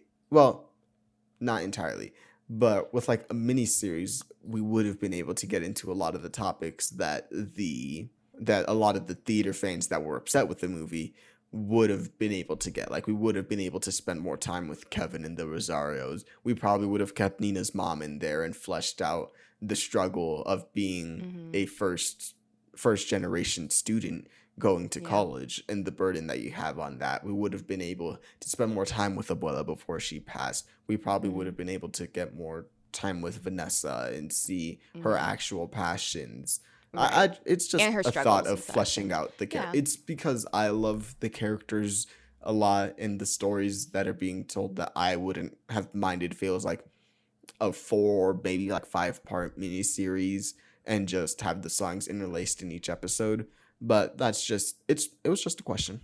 I mean, it's one of those things where I'm at the point where like hearing certain things getting adapted certain ways, like until I try not to hold judgment until I'm given a reason to. Because there's also been things where I'm like, oh god, not this, and then I see a trailer and I'm like, well, crap, that looks good.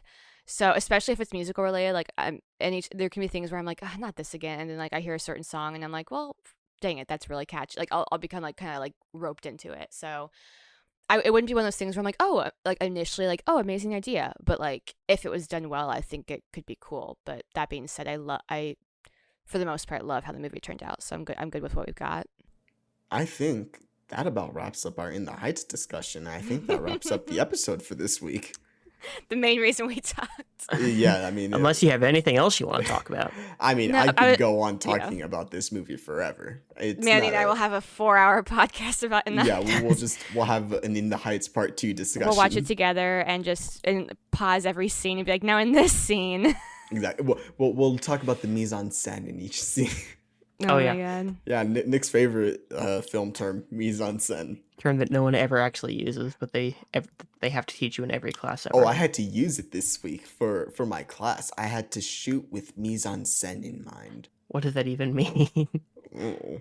I know what it means. But like, yeah, I know. I shot myself with deep focus, turning on a stove and then putting a pan over the heat, and that was it. And it was like dark, and it was just lit up by the microwave light. I don't know. It was really stupid, but I did it because mise en scène. it's more mise en scène than you get in the Marvel Cinematic Universe, am I right? Bringing it back around, even though I have no idea what they're talking about. Bringing it back around. I really wanted that silence to go on for another 10 seconds or so. Yeah. Nick, let them know where they can find you.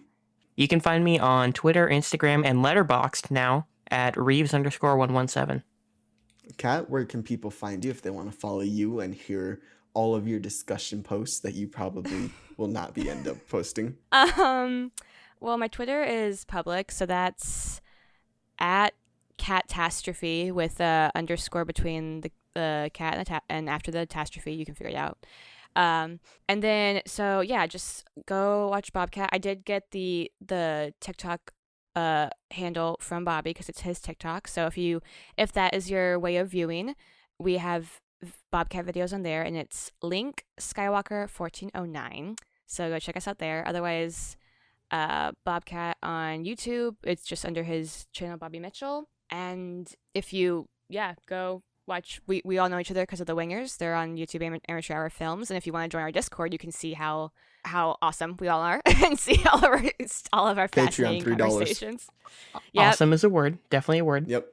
Yeah, and then you can follow me on Twitter at StarWarsNerd9. You can follow my letterbox. It's just my name, Emmanuel Fuentes, all together. So that's EMMANUELFUENTES. That's all one word. I don't log it as much because I watch, I think, more TV than I do films, but that's just because I'm busy and TV is more consumable for me personally. But that's it. That's going to be the end of our show. Thank you guys for sticking with us for another longer episode. This was a great discussion. This is the norm now. Yeah, exactly. We want to thank Kat for coming on, for joining us for the In the Heights discussion, and for being our first guest.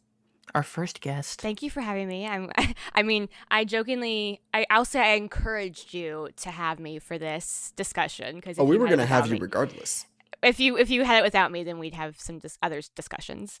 But yeah, this has been fun. Hopefully you'll see me back when Taylor Swift's next album releases, and I can go on. Oh, the next album is going to November be 19th. Extravaganza. Exactly. November 19th.